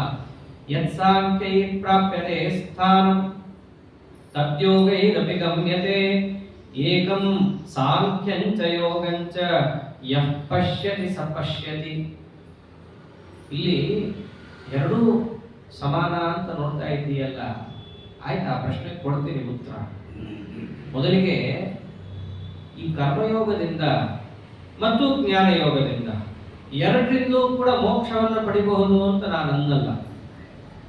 ಸಾಂಖ್ಯೈ ಪ್ರಾಪ್ಯತೆ ಸ್ಥಾನ, ಸಾಂಖ್ಯೈ ಜ್ಞಾನಯೋಗದಿಂದ ಯಾವ ಮೋಕ್ಷ ಬರುತ್ತಲ್ಲ. ಜ್ಞಾನಯೋಗ ಅಂತಂದ್ರೆ ಏನು? ಸನಕಾದಿಗಳು ಮಾಡಿದಂತಹ ಯೋಗ ಅಂದ್ರೆ ಸನ್ಯಾಸಿಗಳು. ಕರ್ಮ ಸನ್ಯಾಸನೇ ಹೆಚ್ಚು ತಲೆಗೆ ಬರುತ್ತಲ್ಲಿ. ಕರ್ಮ ಸನ್ಯಾಸವನ್ನು ಮಾಡಿ ಜ್ಞಾನಯೋಗ ಅಂತ ಮೇಲ್ನೋಟಕ್ಕೆ ಕಾಣ್ತಾ ಇರುವಂತಹ ಸನಕಾದಿಗಳ ಮಾರ್ಗದಲ್ಲಿ ಹೋದಾಗ ನಿನಗೇನು ಮೋಕ್ಷ ಸಿಗುತ್ತೋ ತದ್ಯೋಗೈರಪಿ ಗಮ್ಯತೆ, ಕರ್ಮಯೋಗವನ್ನು ಮಾಡಿದವರಿಂದಲೂ ಅದೇ ಮೋಕ್ಷವೇ ಹೊಂದಲ್ಪಡುತ್ತೆ. ಆದ್ದರಿಂದ ಸಮಾನವೇ. ಯಾವುದಕ್ಕೆ ಸಾಮ್ಯ? ಸನ್ಯಾಸಕ್ಕೆ ಕರ್ಮಯೋಗಕ್ಕೆ ಅಲ್ಲ, ಜ್ಞಾನಯೋಗಕ್ಕೆ ಕರ್ಮಯೋಗಕ್ಕೆ ಸಾಮ್ಯ ಇದೆ ಅಂತ. ಅದಕ್ಕೆ ಅಂದ ಏಕಂ ಸಾಂಖ್ಯಂಚ ಯೋಗಂಚ. ಸಾಂಖ್ಯಕ್ಕೆ ಏನು ಫಲನೋ ಅಂದ್ರೆ ಜ್ಞಾನ ಮಾರ್ಗದಿಂದ ಓದುವವರಿಗೆ ಏನು ಫಲನೋ, ಯೋಗ ಕರ್ಮಯೋಗವನ್ನು ಅನುಷ್ಠಾನ ಮಾಡುವವರಿಗೂ ಅದೇ ಫಲ. ಹೀಗೆ ತಿಳ್ಕೊಂಡ್ರೆ ಅದು ತಿಳ್ಕೊಂಡ ಹಾಗೆ. ಯಃ ಪಶ್ಯತಿ ಸ ಪಶ್ಯತಿ. ಕರ್ಮಯೋಗವನ್ನು ಮಾಡಿದವರು ಕೂಡ ಅಪರೋಕ್ಷ ಜ್ಞಾನವನ್ನು ಪಡೆದು ಅದೇ ತತ್ವಜ್ಞಾನದ ದ್ವಾರ ಮೋಕ್ಷವನ್ನು ಹೊಂದುತ್ತಾರೆ. ಜ್ಞಾನಯೋಗವನ್ನ ಯಾರು ಅನುಸರಣೆ ಮಾಡುತ್ತಾರೋ ಅವರು ಕೂಡ ಇದೇ ಅಪರೋಕ್ಷ ಜ್ಞಾನವನ್ನು ಪಡೆದೇ ಮೋಕ್ಷ ಹೊಂದುತ್ತಾರೆ. ಇಬ್ಬರಿಗೂ ಒಂದೇ ಫಲ. ಅಂದ್ರೆ ಸಾಮ್ಯ ಯಾವುದರಲ್ಲಿ? ಜ್ಞಾನಯೋಗ ಕರ್ಮಯೋಗದಲ್ಲಿ ಸಾಮ್ಯ ನಾನು ಹೇಳಿದ್ದು ಸನ್ಯಾಸಕ್ಕೂ ಕರ್ಮಯೋಗಕ್ಕೂ ಅಲ್ಲ. ಜ್ಞಾನಯೋಗಕ್ಕೆ ಕರ್ಮಯೋಗಕ್ಕಿದೆ, ಮೇಲ್ನೋಟಕ್ಕೆ ಕಾಣಿಸ್ಬಿಡುತ್ತೆ. ಅದ್ರ ಸಾಮ್ಯ ಯಾವೆರಡರ ಮಧ್ಯೆ ನಾ ಹೇಳಿದ್ದು ಜ್ಞಾನಯೋಗ ಕರ್ಮಯೋಗಕ್ಕೆ. ಕರ್ಮ ಸನ್ಯಾಸಕ್ಕೂ ಕರ್ಮಯೋಗಕ್ಕೂ ಅಲ್ಲ. ಅವೆರಡರ ಮಧ್ಯೆ ನೀನು ತೂಕ ಹಾಕಿ ನೋಡಿದೆ ಅಂತಂದ್ರೆ ಯಾವುದಕ್ಕೆ ಪ್ರಾಮುಖ್ಯತೆ ಇರೋದು? ಕರ್ಮಯೋಗಕ್ಕೆ ಪ್ರಾಮುಖ್ಯತೆ ಇರೋದು ಅಂತ ಪರಮಾತ್ಮ. ಇಲ್ಲಿ ಇನ್ನೊಂದು ಪ್ರಶ್ನೆ ಬರುತ್ತೆ, ನಾವು ಬರೀ ಸನ್ಯಾಸ ಮಾಡಿದ್ರೆ ಏನು ಸಮಸ್ಯೆ ಕೃಷ್ಣ ನಿನಗೆ? ಅದ್ಯಾಕೆ ಈ ಕರ್ಮಯೋಗದಲ್ಲೇ ದಬ್ಬಿ ಇಡ್ತಾ ಇದ್ದೀಯ? ನಿನಗೇನು ಸಮಸ್ಯೆ ಏನು? ಬರೀ ಕರ್ಮ ಸನ್ಯಾಸ ಮಾಡಿದ್ರೆ ಉತ್ತರ ಕೊಡ್ಬೇಕಲ್ಲ. ಈ ನನಗೆ ಇಷ್ಟ ಇಲ್ಲ ಇಷ್ಟ ಇದೆ ಅನ್ನೋದೆಲ್ಲ ಶಾಸ್ತ್ರದ ವ್ಯವಹಾರದಲ್ಲಿ ನಡೆಯಲ್ಲ. ಉತ್ತರಕ್ಕಾಗಿ ಹಂಬಲಿಸ್ತಾ ಇದ್ದಾಗ ಪ್ರಾಮಾಣಿಕವಾದ ಉತ್ತರವನ್ನೇ ಕೊಡಬೇಕಾಗತ್ತೆ. ಅಲ್ಲಿ ಅವನು ಜಿಜ್ಞಾಸವಾಗಿ ಶಿಷ್ಯಸ್ತೇಹಂ ಶಾಧಿಮಾಂ ತ್ವಾಂ ಅಂತ ಹೇಳಿ ಶಿಷ್ಯನಾಗಿ ಕೂತಿದ್ದಾನೆ. ಪ್ರಶ್ನೆ ಅವನು ಸರಿಯಾಗೇ ಇದೆ. ಅವನು ನೀನು ಯಾಕೆ ಕರ್ಮ ಸನ್ಯಾಸಕ್ಕೆ ಒತ್ತು ಕೊಡ್ತಾ ಇಲ್ಲ? ಕರ್ಮ ಯೋಗಕ್ಕೆ ಯಾಕೆ ಒತ್ತು ಕೊಡ್ತಾ ಇದೀಯಾ? ಕರ್ಮಯೋಗ ನಾ ಮಾಡಲ್ಲಪ್ಪ, ನನ್ನ ಕೈಲಾದಷ್ಟು ಅಲ್ಲ, ನಾ ಮಾಡೋದೇ ಇಲ್ಲ. ಆದ್ರೆ ರಾಗದ್ವೇಷ ಮಾತ್ರ ಸರಿಯಾಗಿ ನಾ ಬಿಡ್ತೀನಿ. ಹಿಂಗ್ಯಾಕೆ ಆಗ್ತದೆ? ಮಾಡೋದಕ್ಕೆ ಯಾಕೆ ಹೇಳ್ತಿದ್ಯಾ ಅಂದ್ರೆ ಅದಕ್ಕೆ ಉತ್ತರ ಕೊಡ್ತಾನೆ. ಸನ್ಯಾಸಸ್ತು ಮಹಾಬಾಹೋ ದುಃಖಮಾಪ್ತುಂ ಅಯೋಗತಃ ಯೋಗಯುಕ್ತೋ ಮುನಿರ್ಬ್ರಹ್ಮ ನ ಚಿರೇಣಾಧಿಗಚ್ಚತಿ. ಬಹಳ ಅರ್ಥವತ್ತಾದ ಶ್ಲೋಕ. ಮಹಾಬಾಹೋ, ನೀ ಕೆಲಸ ಮಾಡಬೇಕಾದಂತಹ ಶರೀರದಲ್ಲೇ ಬಂದು ಕೆಲಸ ಮಾಡಲ್ಲ ಅಂತಿದ್ಯಪ್ಪ. ಅದೇ ಅಂತ ಇಲ್ಲಿ ಮಹಾಬಾಹೋ ಅಂತ ಒತ್ತಿ ಹೇಳ್ತಿರೋದೆಲ್ಲ ನೀ ಕೆಲಸ ಮಾಡ್ಬೇಕು ಅಂತ. ಒಳ್ಳೆ ಕೈ ಕೊಟ್ಟಿದ್ದೀನಿ ನಾನು ನಿನಗೆ. ಕೈ ಕೊಟ್ಟಿರೋದು ಎದಕ್ಕೆ? ಮಾಡಕ್ಕೆ. ಸನ್ಯಾಸಕ್ಕೆ ಕೈ ಕೊಡ್ಬೇಕು ನಿನಗೆ? ಅಂಥ ದೊಡ್ಡ ಕೈ ಗಾಂಡೀವನನ್ನ ಎತ್ತೋ ಕೈ ನಿನಗೆ ಯಾಕೆ ಕೊಡ್ಬೇಕು? ಗಾಂಡೀವನ ಇತಿಹಾಸ ಬಹಳ ದೊಡ್ಡದಿದೆ. 3 ಧನುಸ್ಸನ್ನ ನಿರ್ಮಾಣ ಮಾಡ್ತಾರೆ ಬ್ರಹ್ಮದೇವರು. ಪಿನಾಕ, ಶಾಂಗ, ಗಾಂಡೀವ ಅಂತ 3 ಸೃಷ್ಟಿ ಮಾಡಿ ವಿಶ್ವಕರ್ಮ ಕೊಡ್ತಾರೆ. ಸರಿಯಾಗಿ ಮಾಡಿದನ್ನ ಅಂತ ಹೇಳಿ ನಿರ್ಣಯದಲ್ಲಿ ಇವೆಲ್ಲ ಚರಿತ್ರೆ ಬರುತ್ತೆ ನಮಗೆ. ಏನು ಸಾಮಾನ್ಯ ಧನುಸ್ಸಲ್ಲ ಅದು, ಸಾಕ್ಷಾತ್ ಚತುರ್ಮುಖ ಬ್ರಹ್ಮದೇವರು ನಿರ್ಮಾಣ ಮಾಡಿದ ಧನುಸ್ಸದು. ಆ ಧನುಸ್ಸನ್ನು ಎತ್ತಕ್ಕಾಗೋ ಕೈ ಕೊಟ್ಟಿದ್ದೀನಿ, ಸ್ವಾಮಿಗಳಾಗ್ತೀನಿ ಅಂತ ಹೋದ್ರೆ ಸನ್ಯಾಸಸ್ತು ಮಹಾಬಾಹೋ, ಸನ್ಯಾಸ ಮಾಡ್ತೀಯ, ಕೈ ತಗೊಂಡಿದೀಯ, ಯಾತಕ್ಕದ ಕೈ? ಒಂದು ವೇಳೆ ನೀನು ಅಯೋಗತಃ ಕರ್ಮಯೋಗವಿಲ್ಲದೆ ಬರೀ ಸನ್ಯಾಸ ಅಂತ ನೀನೇನು ತಗೊಳ್ತೀಯಲ್ಲ, ಅದರಿಂದ ಏನಾಗುತ್ತೆ ಗೊತ್ತೇನು? ದುಃಖಂ ಆಪ್ತುಂ, ಬರೀ ದುಃಖನೇ ಆಗುತ್ತೆ ನನಗೆ. ಗುರಿ ಇಲ್ಲದೆ ರಾಗದ್ವೇಷವನ್ನು ಬಿಡು ಅಂತಂದ್ರೆ ಅದು ನಮಗೆ ದುಃಖವೇ ಆಗತ್ತೆ. ಇದು ಬಹಳ ಒಳ್ಳೆ ತತ್ವ ದೇವರು ತಿಳಿಸ್ತಾ ಇರೋದು ನಮಗೆ. ನಮಗೆ ಗುರಿನೇ ಇಲ್ಲ, ಯಾತಕ್ಕೋಸ್ಕರ ಬಿಡ್ಬೇಕ್ರಿ? ನಾವ್ ಯಾಕೆ ಚಾತುರ್ಮಾಸ್ಯದ ಕಾಲದಲ್ಲಿ ಕಷ್ಟದಿಂದ ಯಾಕಾರ ಈ ವ್ರತ ಬಂತು ಅಂತ ಯಾಕೆ ಅನ್ಕೋತೀವಿ? ಎಲ್ಲ ಅನುಭವದಲ್ಲಿ ಇರೋದಿಲ್ಲ. 2 ಏಕಾದಶಿ ಬಂದ್ರೆ ಮೊದಲು ಬಯಸ್ಕೊಳ್ಳೋದು ಪಂಚಾಂಗ ಕರ್ತೃಗಳು. ಯಾಕೆ ಹೀಗಾಗತ್ತೆ?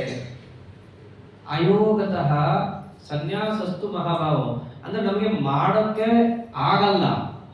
ಸತ್ಯ. 3 ಪಾಸ ಅಂತೂ ದೇವ್ರ ದಯೆಯಿಂದ ಯಾರು ಹಾಕಿಲ್ಲ.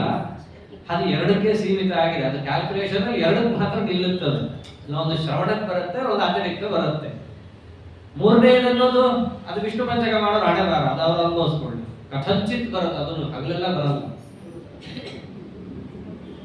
ಆದ್ದರಿಂದ ಈ ಒಂದು ಪ್ರಸಂಗದಲ್ಲೆಲ್ಲ ನಾವು ಯಾಕೆ ಬೈಕೊಳ್ತೀವಿ? ಉದ್ದೇಶ ಈ ಕರ್ಮದ್ದೇನು ಅನ್ನೋದು ನಮಗೆ ನಿಶ್ಚಿತವಾಗಿಲ್ಲ, ದೃಢ ಪ್ರಾಮಾಣ್ಯದಿಂದ ನಿಶ್ಚಿತವಾಗಿಲ್ಲ. ಬಾಯಲ್ಲಿ ಹೇಳ್ತೀವಿ ಹರಿಪ್ರೀತಿಗೋಸ್ಕರ ಉಪವಾಸ ಅಂತ, ಅದ್ರ ಒಳಗಿಂದ ಅದು ನಿಜವಾಗ್ಲೂ ನಿಮಗೆ ನಿಶ್ಚಯವಾಗಿದ್ದು ನೀವು ಬೈಕೊಳ್ಳೋದೇ ಇಲ್ಲ. ದೃಷ್ಟಾಂತ, ಆಫೀಸ್ಗೆ ಹೋದಾಗೆ ಇಷ್ಟ ಇರಲಿ ಬಿಡ್ಲಿ, ಆ ಕೆಲಸದಿಂದ ಆಗೋ ಒಂದು ಪ್ರಯೋಜನದ ನಿಶ್ಚಯ ನಿಮಗಿದೆ. ತಿಂಗಳ ಮುಗಿದ್ರೆ ನನಗೆ ಇಷ್ಟು ಬರುತ್ತೆ ಅಂತ ಒಂದು ನಿಶ್ಚಯ ಇದೆ. ಏನಾರು ಆಗಿ ನೀವು ಅದನ್ನು ಸಾಧಿಸ್ತೀರಿ. 3 ಕೇಳ್ಬೇಕಾ ಹೇಳ್ತೀರಿ, 6 ಕೇಳ್ಬೇಕಾ ಹೇಳ್ತೀರಿ, 12ಕ್ಕೆ ಬಂದ್ರು ಸಹಿಸ್ಕೊಂಡು ಯಾಕೆ ಮಾಡ್ತೀವಿ? ಪ್ರಯೋಜನ ನಿಶ್ಚಯ ಇದೆ, ಪ್ರಯೋಜನ ಕೊಡುವವನ ಬಗ್ಗೆ ವಿಶ್ವಾಸ ಇದೆ. ಅವ್ನು ಹಾಗೆ ಹಾಕ್ತಾನೆ ನಮ್ಮ ಅಕೌಂಟ್ಗಂತ ಯಾರಿಗಾರ ಡೌಟ್ ಇದ್ದಲ್ಲಿ ಯಾಕೆ ಹೋಗ್ತಾನೆ ಕೆಲಸಕ್ಕೆ? ಈ ಬಾ ಒಂದು ತಿಂಗಳು ಬಾ, ಹಲ್ಲು ರಾತ್ರಿ ಚೆನ್ನಾಗಿ ದುಡಿ, ಆದ್ರೆ ಹಾಕ್ತೀನಿ ನಿನ್ನ ಅಕೌಂಟ್ಗೆ ಅಂತ ನೀನೇ ಇಟ್ಕೋ, ನಾನು ಬರಲ್ಲ ಅಂತ ಹೇಳೋದೋಸ್ಕರ. ಹಾಗಿದೆಯಲ್ಲ ಲೋಕದಲ್ಲೆಲ್ಲ. ಹಾಗೆ ನಮ್ಮ ಕರ್ಮಯೋಗದ ವಿಷಯವನ್ನ ತಗೊಂಡಾಗ ಭಗವಂತನಿಗೆ ಪ್ರಿಯವಾದಂತಹ ವ್ರತ ನಿಯಮಾದಿಗಳಾಗಲಿ ಮುಂತಾದವುಗಳು ಏನೇನಿದ್ದಾವೋ ಆ ಭಗವಂತನಲ್ಲಿ ನಮಗೆ ಪ್ರಾಮಾಣ್ಯ ಬುದ್ಧಿ ಮತ್ತು ಭಗವಂತ ನೀಡುವ ಮೋಕ್ಷಾದಿಗಳಲ್ಲಿ ವಾಸ್ತವಿಕ ಪುರುಷಾರ್ಥತ್ವ ಬುದ್ಧಿಯ ಕೊರತೆ ಇದೆ. ನಮಗೆ ಗೊತ್ತಿದೆ ಮೋಕ್ಷ ನೋಡೋದು ಅಂತ, ಆದ್ರೆ ಆ ಸುಖದ ಒಂದು ವಿಶಿಷ್ಟವಾದ ನಮಗಿಲ್ಲ. ಅದಕ್ಕೆ ನಾವೇನು ಮಾಡ್ತೀವಿ, ಮೋಕ್ಷ ತಾನೆ ಬರೋದು ತಡ ಇದೆ. ಕೆಲವರಂತ ಏನ್ ಮಾತಾಡ್ತಾರೆ, ಮೋಕ್ಷ ಬರಬೇಕು, ನಾವು ಬ್ರಹ್ಮದೇವ್ರ ಜೊತೆ ಹೋಗ್ಬೇಕು, ಇನ್ನ ತಡ ಇದೆ, ಟೈಮ್ ಇದೆ. ಕೆಲವರು ಹೀಗೆ ಮಾತಾಡ್ತಾರ್ರಿ, ನಾವು ನಗು ಬರುತ್ತೆ ಕೇಳಿದ್ರೆ ಅಷ್ಟೇ, ಅದು ಬಿಟ್ಟು ಏನು ಬರಲ್ಲ ನಮಗೆ. ಆದ್ದರಿಂದ ಅದು ಇರೋ ಸತ್ಯನೂ ಹೌದು. ವಿಚಾರದಲ್ಲಿ ನಾನು ಬ್ರಹ್ಮದೇವ್ರ ಹತ್ರ ಹೋದಾಗ್ಲೇ ಎಲ್ಲರೂ ಕೇಳೇ ಇರ್ತಾರೆ. ಮತ್ತೆ ವಿಚಾರದಲ್ಲಿ ಯಾವಾಗ ಹೋಗ್ತಾರೆ ಬ್ರಹ್ಮದೇವ್, ನಾಳೆ ಅಂತೂ ಹೋಗಲ್ಲ. ಮತ್ತೆ ನಾವು ಈಗಿಂದ ಯಾಕೆ ಕಷ್ಟಪಡಬೇಕು? ಇದೆಲ್ಲ ಕೆಲವರು ಮಾಡ್ತಾರೆ, ಕೇಳಿದ್ರೆ ನಗು ಬಿಟ್ಟು ಹೌದಾ ಸರಿ ನಾವು ನಗ್ಬಿಟ್ಟು ಮುಂದೆ ಹೋಗ್ಬೇಕಷ್ಟೇ. ಆದ್ದರಿಂದ ನಮ್ಗೆ ಯಾಕೆ ಅಷ್ಟು ಮನಸ್ಸಿಲ್ಲ, ನಮಗೇನೋ ಹೇಳ್ಬಿಡ್ತೀವಿ, ಬಿಡು ಅಂತ ಹೇಳ್ತೀವಿ, ಇದೇ ಸನ್ಯಾಸ. ಈ ಕಾಲದಲ್ಲಿ ಈ ಅಂಶವನ್ನು ಬಿಡು ಅಂತ ಹೇಳ್ತೀವಿ, ಆದರೆ ಗುರಿಯಾದ ಪರಮಾತ್ಮನ ಬಗ್ಗೆ ಸರಿಯಾದಂತಹ ಪ್ರೀತಿಗೋಸ್ಕರ ಮಾಡುತ್ತಿದ್ದೇನೆ ಅನ್ನೋ ಪರಿಜ್ಞಾನ ಇಲ್ಲದಿದ್ದಲ್ಲಿ ದುಃಖಂ ಆಪ್ತಂ, ಅದು ದುಃಖಕ್ಕೆ ಕಾರಣವಾಗುತ್ತೆ. ಈ ಕೆಲಸ ಯಾವ ಉದ್ದೇಶಕ್ಕೆ ಅನ್ನೋದು ಸರಿಯಾಗಿ ನಮಗೆ ಸ್ಪಷ್ಟ ಇರಲಿಲ್ಲ, ಅವಾಗ ಬಿಟ್ಟಿದ್ದು ಕೂಡ ದುಃಖಕ್ಕೆ ಕಾರಣವಾಗುತ್ತೆ.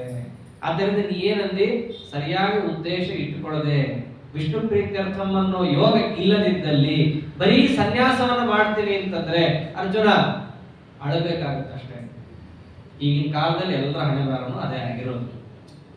ಏಕಾದಶಿ ಮಾಡ್ತೀವಿ ಅಂತ ಮಾಡ್ತೀವಿ, ಎಲ್ರಿಗೂ ಗೊತ್ತಿರೋದೇ, ದ್ವಾದಶಿ ಚಿಂತೆ, ದ್ವಾದಶಿ ಪ್ರಾಣ ಚಿಂತೆ ಇರ್ತದೆ. ಯಾರು ಇಲ್ಲ ಅಂತ ಯಾರು ಅಂತಾರೆ, ಬಹಳ ಕಮ್ಮಿ ಅಂತ ಜನರು.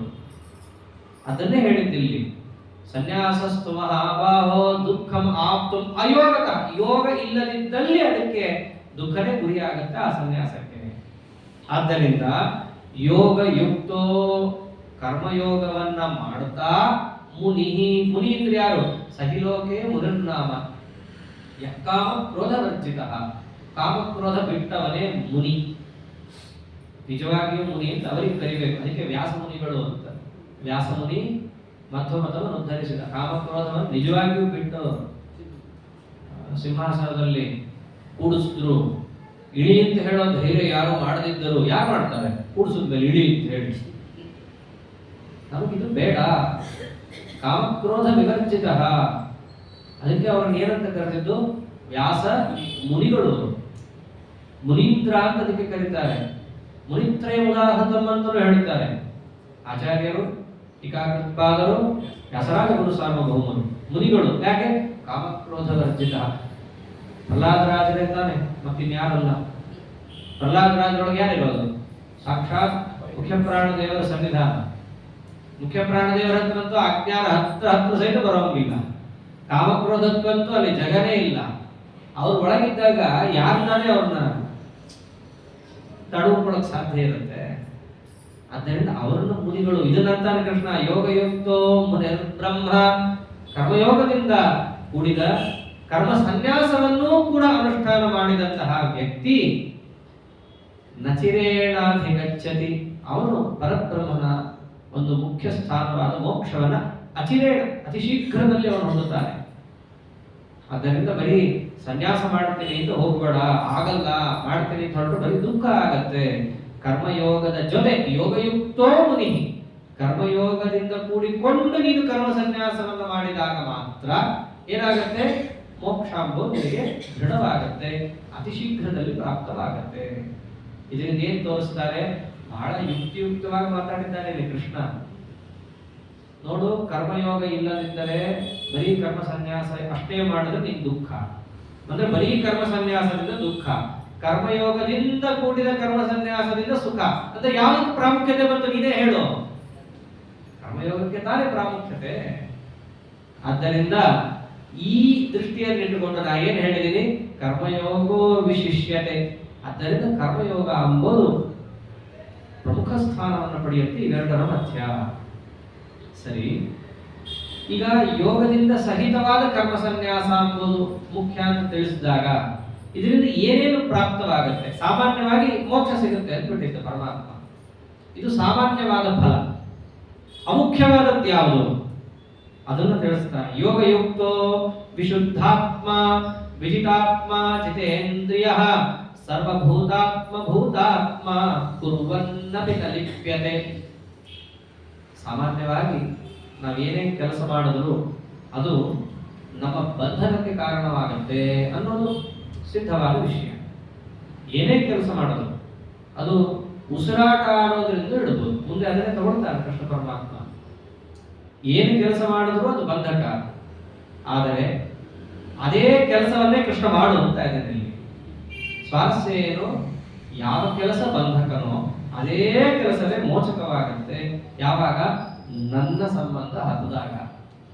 ಭಗವಂತನ ಸಂಬಂಧ ಆ ವಸ್ತುವಿಗೆ ಹತ್ತಿದರೆ ಅದೇ ಮೋಚಕ. ಭಗವಂತನ ಸಂಬಂಧ ಹತ್ತಲಿಲ್ಲ ಅಂದ್ರೆ ಅದೇ ವಸ್ತುವೇ ಬಂಧಕ ಆಗುತ್ತೆ.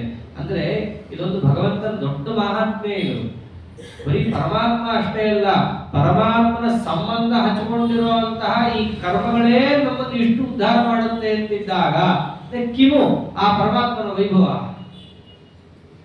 ಆದ್ದರಿಂದ ಅದನ್ನು ತಿಳಿಸ್ತಾ ಇದ್ದಾರೆ ಇಲ್ಲಿ.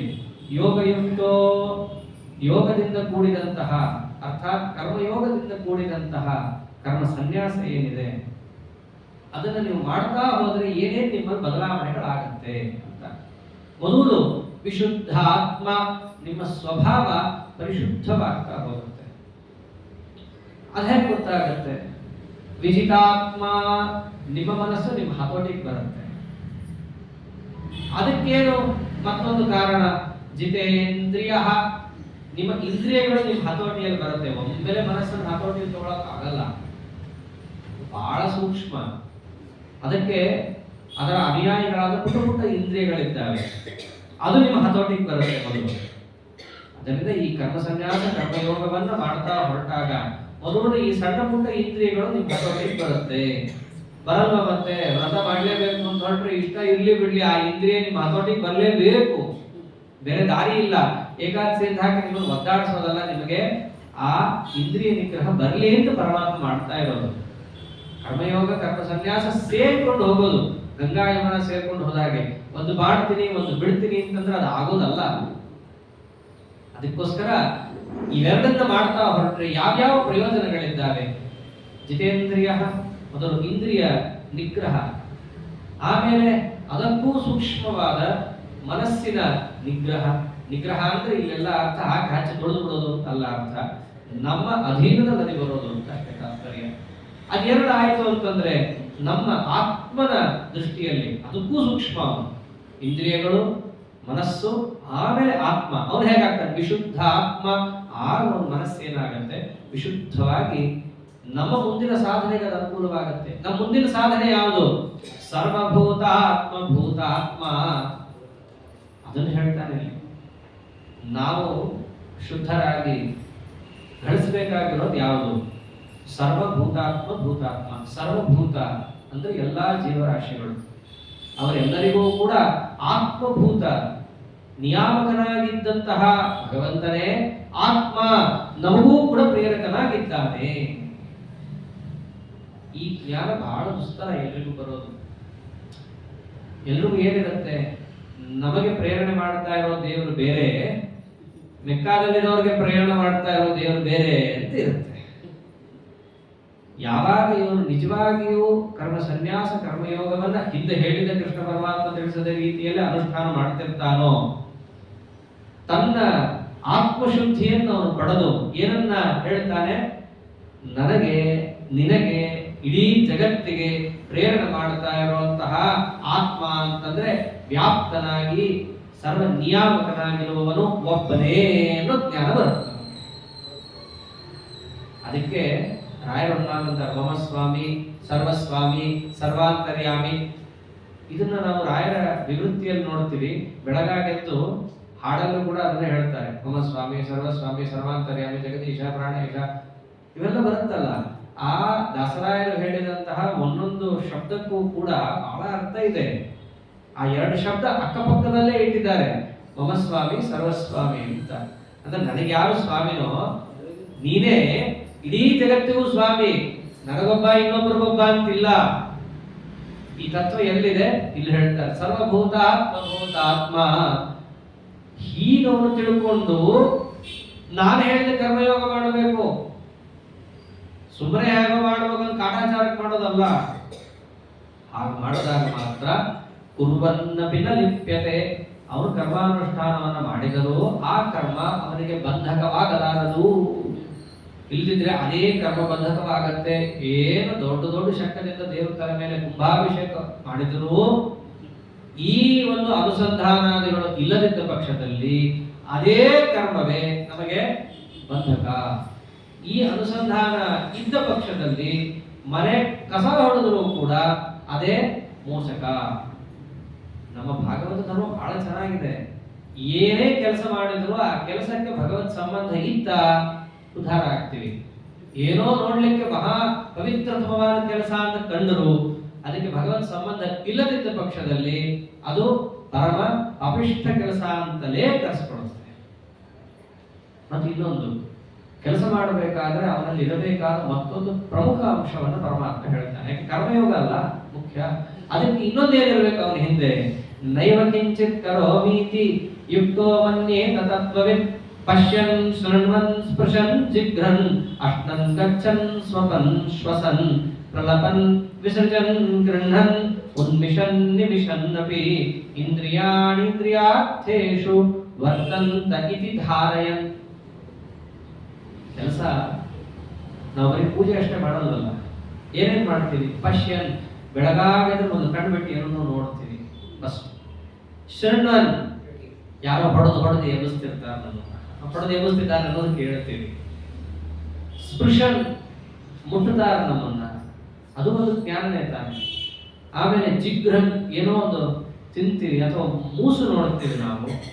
ಹಾಗೆ ಅಶ್ನನ್, ಏನೋ ಬಾಯಲ್ಲಿ ತಿಂತೀವಿ, ಅಂದ್ರೆ ಪಂಚೇಂದ್ರಿಯಗಳೇನಿದ್ದಾವಲ್ಲ, ಕಣ್ಣು ಕಿವಿ ಮೂಗು ಬಾಯಿ, ಆ ಕೆಲಸಗಳೆಲ್ಲ ಮಾಡ್ತೀವಿ. ಗಚ್ಚನ್, ಕೈಕಾಲುಗಳಿಂದ. ಸ್ವಪನ್, ಸುಸ್ತಾದ್ರೆ ಮಲಗೋದು, ವಿಶ್ರಾಂತಿ ತಗೊಳ್ಳೋದು. ಶ್ವಸನ್, ನಮಗೇ ಗೊತ್ತಿಲ್ಲದೆ ಆಗುವಂತ ದೊಡ್ಡ ಕೆಲಸ, ಉಸಿರಾಟ. ಬೇರೆ ಕೆಲಸಕ್ಕೆ ನಾವು ಒಂದ್ ಸ್ವಲ್ಪ ಪ್ರಯತ್ನ ಆದ್ರೂ ಪಡ್ತೀವಿ, ಉಸಿರು ಆಡ್ತಿದ್ದೀವೋ ಇಲ್ವೋ ಅನ್ನೋದೇ ನಮ್ಗೆ ಗೊತ್ತಾಗಲ್ಲ. ಅದು ಗೊತ್ತಾಗೋದೇ ಒಂದು ಟೈಮಲ್ಲಿ. ಆದ್ದರಿಂದ ಶ್ವಸನ್, ಒಳಗಡೆಯಿಂದ ತಾನಾಗ್ತಾನೆ ಆಗ್ತಿದೆಯೇನೋ ಅಂಬೋ ಹಾಗೆ ದೇವರು ನಡೆಸ್ತಾ ಇರ್ತಾನೆ. ಪ್ರಲಪನ್, ಯಥವಾ ಮಾತಾಡ್ತೀವಿ, ಪ್ರಲಾಪ, ಕೊಚ್ಕೊಳ್ಳೋದು ಅಂತೀವಲ್ಲ, ಅದು ಮಾಡ್ತೀವಿ. ದೇವರ ಅಂದ್ಬಿಟ್ಟ ನಾವು ಮಾತಾಡೋದು ಮಾತೇ ಅಲ್ಲ, ನನ್ನನ್ನ ಮರೆತು ನೀವು ಆಡುವ ಮಾತು ಮಾತೇ ಅಲ್ಲ, ಅವೆಲ್ಲ ಏನು? ಪ್ರಲಾಪ ಅಷ್ಟೇ, ಪ್ರಲಾಪ. ಅದಕ್ಕೆ ಭೀಮಸೇನ ದೇವರ ಬಗ್ಗೆ ಹೇಳ್ಬೇಕಾದ್ರೆ ಏನಂತಾರೆ? ಪ್ರಲಾಪಸ್ಯ ವರ್ಜನೆ ಅಂತಾರೆ. ಭೀಮಸೇನ ದೇವರು ಒಂದು ಸರ್ತಿನೂ ಕೂಡ ಪ್ರಲಾಪ ಇಲ್ಲೇ ಇಲ್ಲ. ಪ್ರಲಾಪ ಅಂದ್ರೆ ಮೇಲ್ನೊಳಗೆ ಹೊಗಳ್ಕೊಳ್ಳೋದು ಅಂತ. ಸುಮ್ಮನೆ ಭೀಮಸೇನ ದೇವರು ಹೊಗಳ್ಕೊಂಡಿಲ್ಲ. ಇದು ಒಂದರ್ಥ. ಆದರೆ ಇನ್ನೊಂದರ್ಥ ಏನು? ಪ್ರಲಪನ್, ದೇವರನ್ನ ಮರೆತು ಅವರು ಒಂದೇ ಒಂದು ಶಬ್ದವನ್ನು ಆಡಿಲ್ಲ. ಅದಕ್ಕೆ ಶುದ್ಧೇ ಭಾಗವತೆ ಧರ್ಮೇ ನಿರತೋ ದುಃಖೋದರ ಅಂತ ಹೇಳಿತ್ತು. ಹಾಗೆ ವಿಸರ್ಜನ್, ಏನಾದರೂ ನಾವು ವಿಸರ್ಜನೆ ಮಾಡ್ತೀವಿ ಕಣ್ಣಿಂದ, ಅದರಂತೆ ಬೇರೆ ಬೇರೆ ಇಂದ್ರಿಯಗಳಿಂದ ಮಲಮೂತ್ರಾದಿಗಳ ವಿಸರ್ಜನೆ ಆಗುತ್ತೆ, ಅದು ಒಂದು ದೊಡ್ಡ ಕೆಲಸವೇ. ಹಾಗೆ ಗೃಹ್ಣನ್, ಏನೋ ತಗೊಳ್ತೀವಿ, ಏನನ್ನೋ ಬಿಡ್ತೀವಿ. ಉನ್ಮಿಷನ್ ನಿಮಿಷನ್ ನಪಿ, ಉಸಿರಾಟಕ್ಕಿಂತಲೂ ನಮಗೆ ಗೊತ್ತಿಲ್ಲದೆ ಆಗೋದು ಕಣ್ಣು ರೆಪ್ಪೆ ಮುಚ್ಚೋದು, ಕಣ್ಣು ರೆಪ್ಪೆ ತೆಗೆಯೋದು. ಇಷ್ಟೆಲ್ಲ ಕೆಲಸ ಮನುಷ್ಯ ಮಾಡ್ತಾನಲ್ಲ, ಇಷ್ಟರೊಳಗೆ ತಾನೆ ಈ ಯಾತ್ರೆಗೆ ಹೋಗೋದು, ದೇವ್ರ ಪೂಜೆ ಮಾಡೋದು, ಇಷ್ಟರಲ್ಲೇ ಎಲ್ಲೋ ಒಂದ್ ಕಡೆ ಸೇರುತ್ತೆ ತಾನೆ ಅವೆಲ್ಲ. ಅದಕ್ಕೆ ಪರಮಾತ್ಮ ಅಂದ, ಈ ಎಲ್ಲ ಕೆಲಸಗಳನ್ನ ಮಾಡ್ತಾ ಇದ್ದರು ಅದು ನಿಮಗೆ ಬಂಧಕ ಆಗಬಾರದು ಅಂತಂದ್ರೆ ಈ ಒಂದು ಅಂಶ ಇರಬೇಕು. ಏನು? ನೈವ ಕಿಂಚಿತ್ ಕರೋಮೀತಿ ಯುಕ್ತೋ ಮನ್ಯೇತ ತತ್ವವಿತ್. ಯುಕ್ತ, ಯಾರು ಕರ್ಮಯೋಗವನ್ನ ಮಾಡ್ತಾ ಇರ್ತಾನೋ ಅಂತಹ ವ್ಯಕ್ತಿ, ತತ್ವವಿತ್, ತತ್ವವನ್ನ ತಿಳಿದು. ಯಾವ ತತ್ವ? ಸ್ವತಂತ್ರಂ ಅಸ್ವತಂತ್ರಂಚ ದ್ವಿವಿಧಂ ತತ್ವವಿಷ್ಯತೆ. ಆ ತತ್ವಜ್ಞಾನವನ್ನು ಇವನು ಹೊಂದಿ ಅನುಸಂಧಾನ ಏನಿಟ್ಕೋಬೇಕು? ನೈವ ಕಿಂಚಿತ್ ಕರೋಮಿ, ಈ ಯಾವ ಕೆಲಸವನ್ನು ಕೂಡ ನಾನು ಸ್ವತಂತ್ರವಾಗಿ ಮಾಡ್ತಾ ಇಲ್ಲ. ಪರಮಾತ್ಮನಿಂದ ಪ್ರೇರಿತರಾದ ತತ್ವಾಭಿಮಾನಿಗಳಿಂದ ಪ್ರೇರಿತನಾಗಿ ನನಗೈಲಾದಷ್ಟನ್ನು ಅವರು ಮಾಡಿಸ್ತಾ ಇದ್ದಾರೆ. ಈ ಅನುಸಂಧಾನ ಇರಬೇಕು. ಅದನ್ನೇ ಅಂತಾನೆ ನೈವ. ಈ ಅನುಸಂಧಾನ ಇದ್ದರೆ ಅವನು ಮಾಡಿದ ಕರ್ಮದಿಂದ ಅವನು ಬದ್ಧನಾಗಲ್ಲ. ಎಲ್ಲ ಮಾಡಿ ಹೆಂಗ್ ಮಾಡಿದೆ ಪೂಜೆ, ನಂತರ ಮಾಡ್ತಾರ ಯಾರಾದರೂ? ಮೊದಲನೇ ವಾಕ್ಯನೇ ಅನರ್ಥ, ಎರಡನೇ ಅದಕ್ಕಿಂತ ಅನರ್ಥ ಅಲ್ಲ. ಇವೆಲ್ಲ ಮಾಡಿದ ಕರ್ಮ ಮೋಚಕವಾಗಬೇಕಾದದ್ದು ಈ ಎಲ್ಲ ಕುತ್ಸಿತ ಅನುಸಂಧಾನದಿಂದ ಬಂಧಕನೇ ಆಗತ್ತೆ. ಆದ್ದರಿಂದ ಕರ್ಮಯೋಗವನ್ನು ಮಾಡುವವನಿಗೆ ಈ ಅನುಸಂಧಾನ ಬಹಳ ಮುಖ್ಯ. ನೋಡೋದು, ಕೇಳೋದು, ಹೇಳೋದು ಎಲ್ಲ ಇಂದ್ರಿಯಾಣಿ ಇಂದ್ರಿಯಾರ್ಥೇಭ್ಯ, ಎಲ್ಲ ಇಂದ್ರಿಯಗಳೇ ತಾನೆ. ಪಂಚ ಜ್ಞಾನೇಂದ್ರಿಯ, ಪಂಚ ಕರ್ಮೇಂದ್ರಿಯ, ಏನೇ ಮಾಡಿದ್ರು ಇದನ್ನ ಇಟ್ಕೊಂಡೇ ಮಾಡಬೇಕು. ಆ ಇಂದ್ರಿಯಗಳೆಲ್ಲವೂ ಕೂಡ ಅರ್ಥಗಳಲ್ಲಿ ಏನೇನು ಹರಡುತ್ತೋ ಎಲ್ಲಾ ಕಡೆಯಲ್ಲೂ ಹರಡಿದಾಗ ನಾನು ಸ್ವತಂತ್ರವಾಗಿ ಈ ಕೆಲಸಗಳನ್ನು ಮಾಡುತ್ತಿಲ್ಲ. ಈ ಅನುಸಂಧಾನ ಬಹಳ ಮುಖ್ಯ. ಹಾಗಿದ್ದರೆ ಅವನಿಗೆ ಕರ್ಮಲೇಪ ಆಗಲ್ಲ. ಅದರ ಜೊತೆಗೆ ಇನ್ನೊಂದಿರಬೇಕು. ಏನು? ಹಿಂದೆ ಹೇಳಿದ್ದನ್ನೇ ಸ್ಪಷ್ಟವಾಗಿ ಪರಮಾತ್ಮ ಅಂತಾನೆ. ಹಿಂದೆ ಯೋಗಸ್ಥಃ ಕುರು ಕರ್ಮಾಣಿ ಅಂತ ಅಷ್ಟು ಹೇಳಿ ಬಿಟ್ಟುಬಿಟ್ಟಿದ್ದ. ಸಂಗಮ್ ತ್ಯಕ್ತ್ವ ಧನಂಜಯ.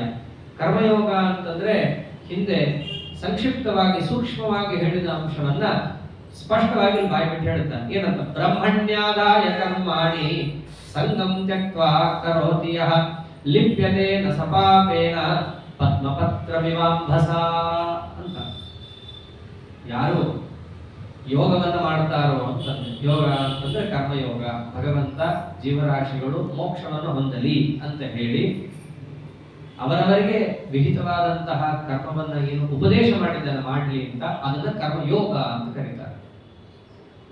ಅಂತಹ ಕರ್ಮಾನುಷ್ಠಾನವನ್ನು ಮಾಡುವಾಗ ಅವನಿಗೆ ಇನ್ನೊಂದು ಪರಮುಖ್ಯವಾದ ಅನುಸಂಧಾನ ಇಟ್ಕೋಬೇಕಾದದ್ದು ಬ್ರಹ್ಮಣಿ ಆದಾಯ.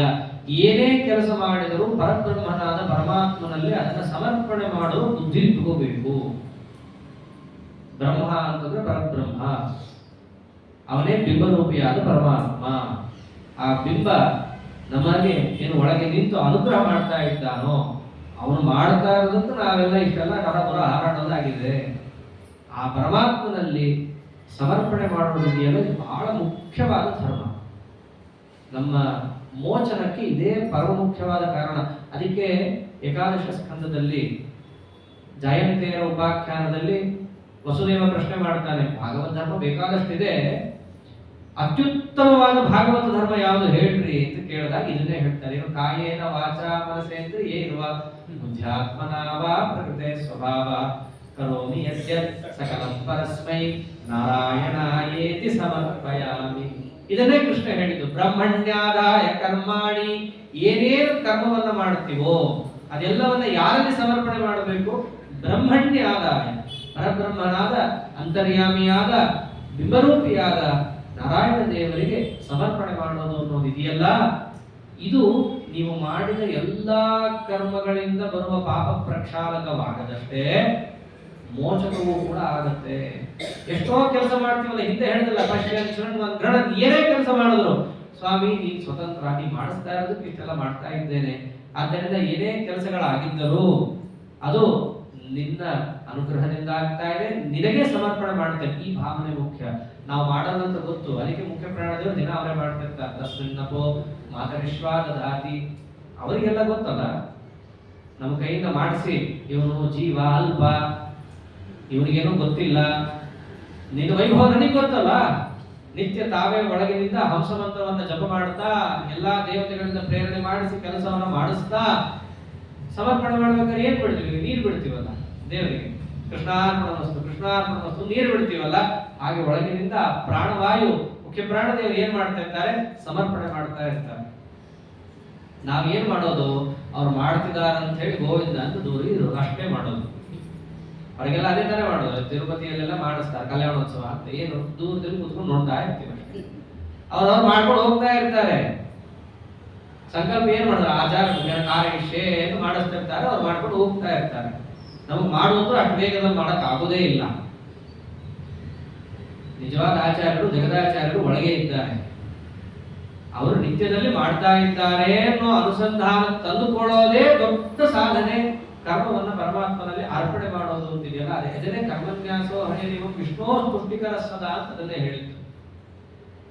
ಆದ್ದರಿಂದ ಈ ಒಂದು ಅನುಸಂಧಾನ ಬಹಳ ಮುಖ್ಯ. ಹೀಗೆ ಅವನೇನಾದರೂ ಅನುಷ್ಠಾನ ಮಾಡಿದ ಪಕ್ಷದಲ್ಲಿ, ಅಂದ್ರೆ ಎಲ್ಲ ಸೇರ್ಕೋಬೇಕು, ಬರೀ ಇಷ್ಟೇ ಅಲ್ಲ, ಕರ್ಮ ಸನ್ಯಾಸ ಮತ್ತು ಪರಮಾತ್ಮ ಹೇಳಿದಂತೆ ಕರ್ಮಯೋಗ ಇವೆಲ್ಲವನ್ನ ಮಾಡ್ತಾ ಇದ್ದಾಗ ಅವನು ಇದೇ ಸಂಸಾರದ ಮಧ್ಯದಲ್ಲಿದ್ದರೂ ಅವನು ಹೇಗಿರ್ತಾನೆ?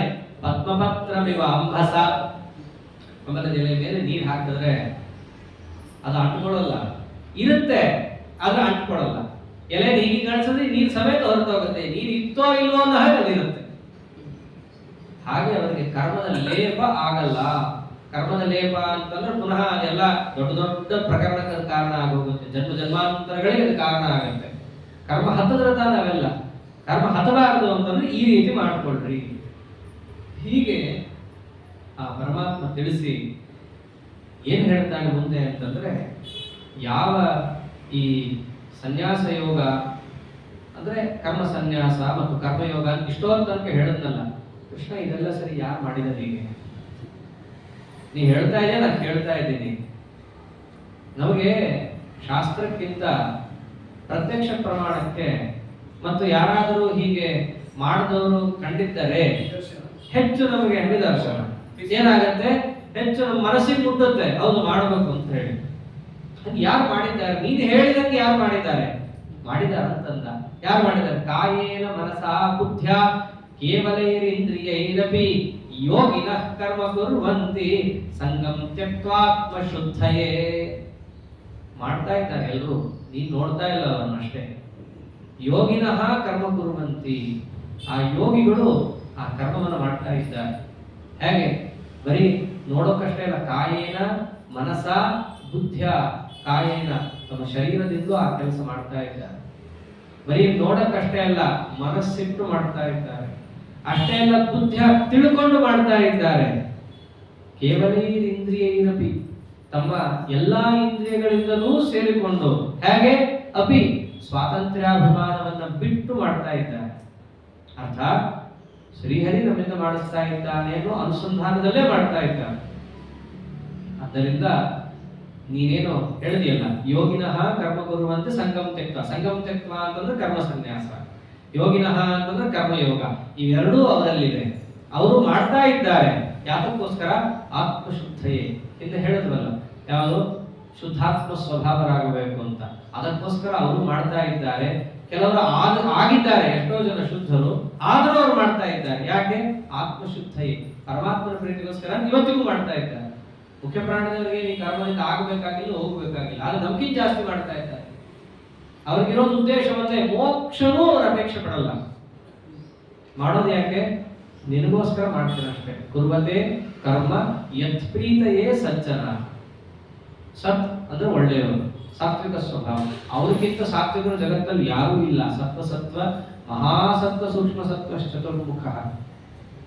ಅಂಥವರು ಕೂಡ ಕರ್ಮ ಮಾಡ್ತಾರೆ. ಅವ್ರ ಉದ್ದೇಶ ಏನು? ನಮಗೆಲ್ಲರಿಗೂ ಮೋಕ್ಷ ಅಂತಿದ್ರೆ ಅವರಿಗೆ ಮೋಕ್ಷನೂ ಬೇಡ, ಅವ್ರಿಗೇನು? ಯತ್ ಪ್ರೀತಯೇ ಅಷ್ಟೇ. ನಿನ್ನ ಪ್ರೀತಿ ಒಂದೇ, ನನಗೆ ಈ ಮೋಕ್ಷ ಕೊಡು ಬಿಡು. ಎಷ್ಟೋ ಜೀವರಾಶಿಗಳು ಮುಕ್ತರಾದರೂ ಅವರ ಮೋಕ್ಷಾನಂದಕ್ಕಿಂತ ಸಂಸಾರದಲ್ಲಿರೋ ಬ್ರಹ್ಮದೇವರಾನಂದನೇ ಜಾಸ್ತಿ. ವಸ್ತುತಃ ಅವರಿಗೆ ಆನಂದಕ್ಕೋಸ್ಕರ ಅಂತ ಕೆಲಸವೇ ಮಾಡಲ್ಲ, ಮಾಡೋದಕ್ಕೆಲ್ಲ ಗುರಿ ಒಂದೇ, ನೀನು ಸುಪ್ರೀತನಾಗ ಅಷ್ಟೇ, ಇನ್ನೇನು ಇಲ್ಲ. ಅದಕ್ಕೆ ಆಚಾರ್ಯದ ಗ್ರಂಥ ನಾವು ನೋಡ್ತಾ ಹೊರಟ್ರೆ ಅವ್ರು ಏನ್ ಹೇಳ್ತಾರೆ, ಅವ್ರಿಗೆ ಅದು ಇದು ಎಲ್ಲ ಬರೋದೇ ಇಲ್ಲ ತಲೆಗೆ. ಅವ್ರು ಒಂದೇ ಏನಂತ, ನಾರಾಯಣ ಪ್ರೀತಿಗೂ ಪೈತ್ಯತೋಲ. ತಪ್ಪ ನಿರ್ಣಯವನ್ನೆಲ್ಲ ಪೂರ್ಣ ಗ್ರಥನ ಮಾಡಿ ಮಹಾನುಭಾವ ಒಂದು ಮಾತಂತಾರೆ. ಈ ಗ್ರಂಥವನ್ನ ಯಾರಾದರೂ ಹೇಳ್ತಾರೋ ಕೇಳ್ತಾರೋ ಅವ್ರಿಗೆ ಏನ್ ಸಿಗುತ್ತೆ? ಒಂದು ಧನ ಕನಕ ವಸ್ತು ವಾಹನ. ಆಚಾರ್ಯರಿಗೆ ಅದೆಲ್ಲ ಇಷ್ಟವೇ ಆಗಲಿಲ್ಲ. ಸರ್ವೋತ್ತಮವಾದ ಒಂದು ವಸ್ತು ಇದೆ, ಯಾವುದು? ನಾರಾಯಣ ಪ್ರೀತಿಗೂ ಪೈತ್ಯತೋಲ. ಈ ಗ್ರಂಥದಿಂದ ನಾರಾಯಣ ದೇವರು ಅತ್ಯಂತ ಸುಪ್ರಸನ್ನನಾಗ್ತಾರೆ. ಅದು ಬಿಟ್ಟು ಇನ್ನೇನು ಪ್ರಯೋಜನ ಹೇಳಬೇಕು? ಕಿಮಲಭ್ಯಂ ಭಗವತಿ ಪ್ರಸನ್ನೆ ಶ್ರೀನಿಕೇತನ. ಅದು ಇದು ಸಿಗುತ್ತೆ ಅಂತ ಯಾಕೆ ಹೇಳಿ, ಇದೇ ಸಾಕು ಅಂತ.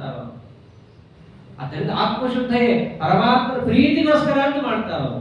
ಪಡೆದ ಮೇಲೆ, ಪಡೆಯೋಕ್ಕೂ ಮುಂಚೆ ಈ ಯೋಗವನ್ನ ಯೋಗಿಗಳೆಲ್ಲ ಅನುಷ್ಠಾನ ಮಾಡೋದು ಪರಮಾತ್ಮನನ್ನು ಕಾಣೋದಕ್ಕೆ, ಕಂಡ ಮೇಲೆ ಅವರ ಪ್ರೀತಿಗೋಸ್ಕರ ಅಂತ ಮುಂದುವರಿಸ್ತಾರೆ.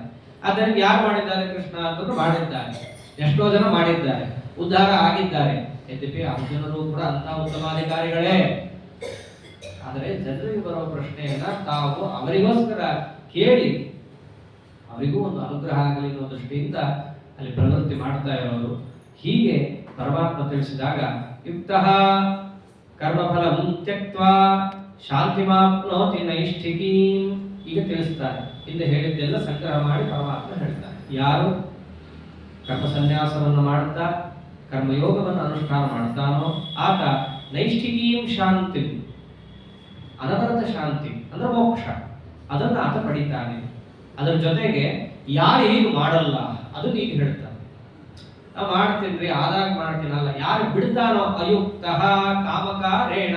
ಕಾಮಕಾರೇಣ ಅಂತಂದ್ರೆ ಕಾಮ ಅಂದ್ರೆ ತನಗೆ ಇಷ್ಟ ಬಂದಂಗೆ, ಕಾರೇಣ ಅಂದ್ರೆ ಕೆಲಸ ಮಾಡ್ತಾ ಅಂದ್ರೆ ರಾಗದ್ವೇಷಗಳನ್ನು ಇಟ್ಟುಕೊಂಡು ಯಾರು ಕೆಲಸ ಮಾಡ್ತಾನೋ, ಅದರ ಜೊತೆಗೆ ಅಯುಕ್ತ ಹೇಳಿದಂತೆ ಅವನಿಗೇನು ವಿಹಿತವಾದ ಕರ್ಮಾನುಷ್ಠಾನಗಳಿದ್ದಾವೋ ಅದನ್ನು ಬಿಡುತ್ತಾನೋ, ಅವನೇನಾಗ್ತಾನೆ ಮೊದಲಾಗದೆ ಫಲೇ ಸಕ್ತಃ.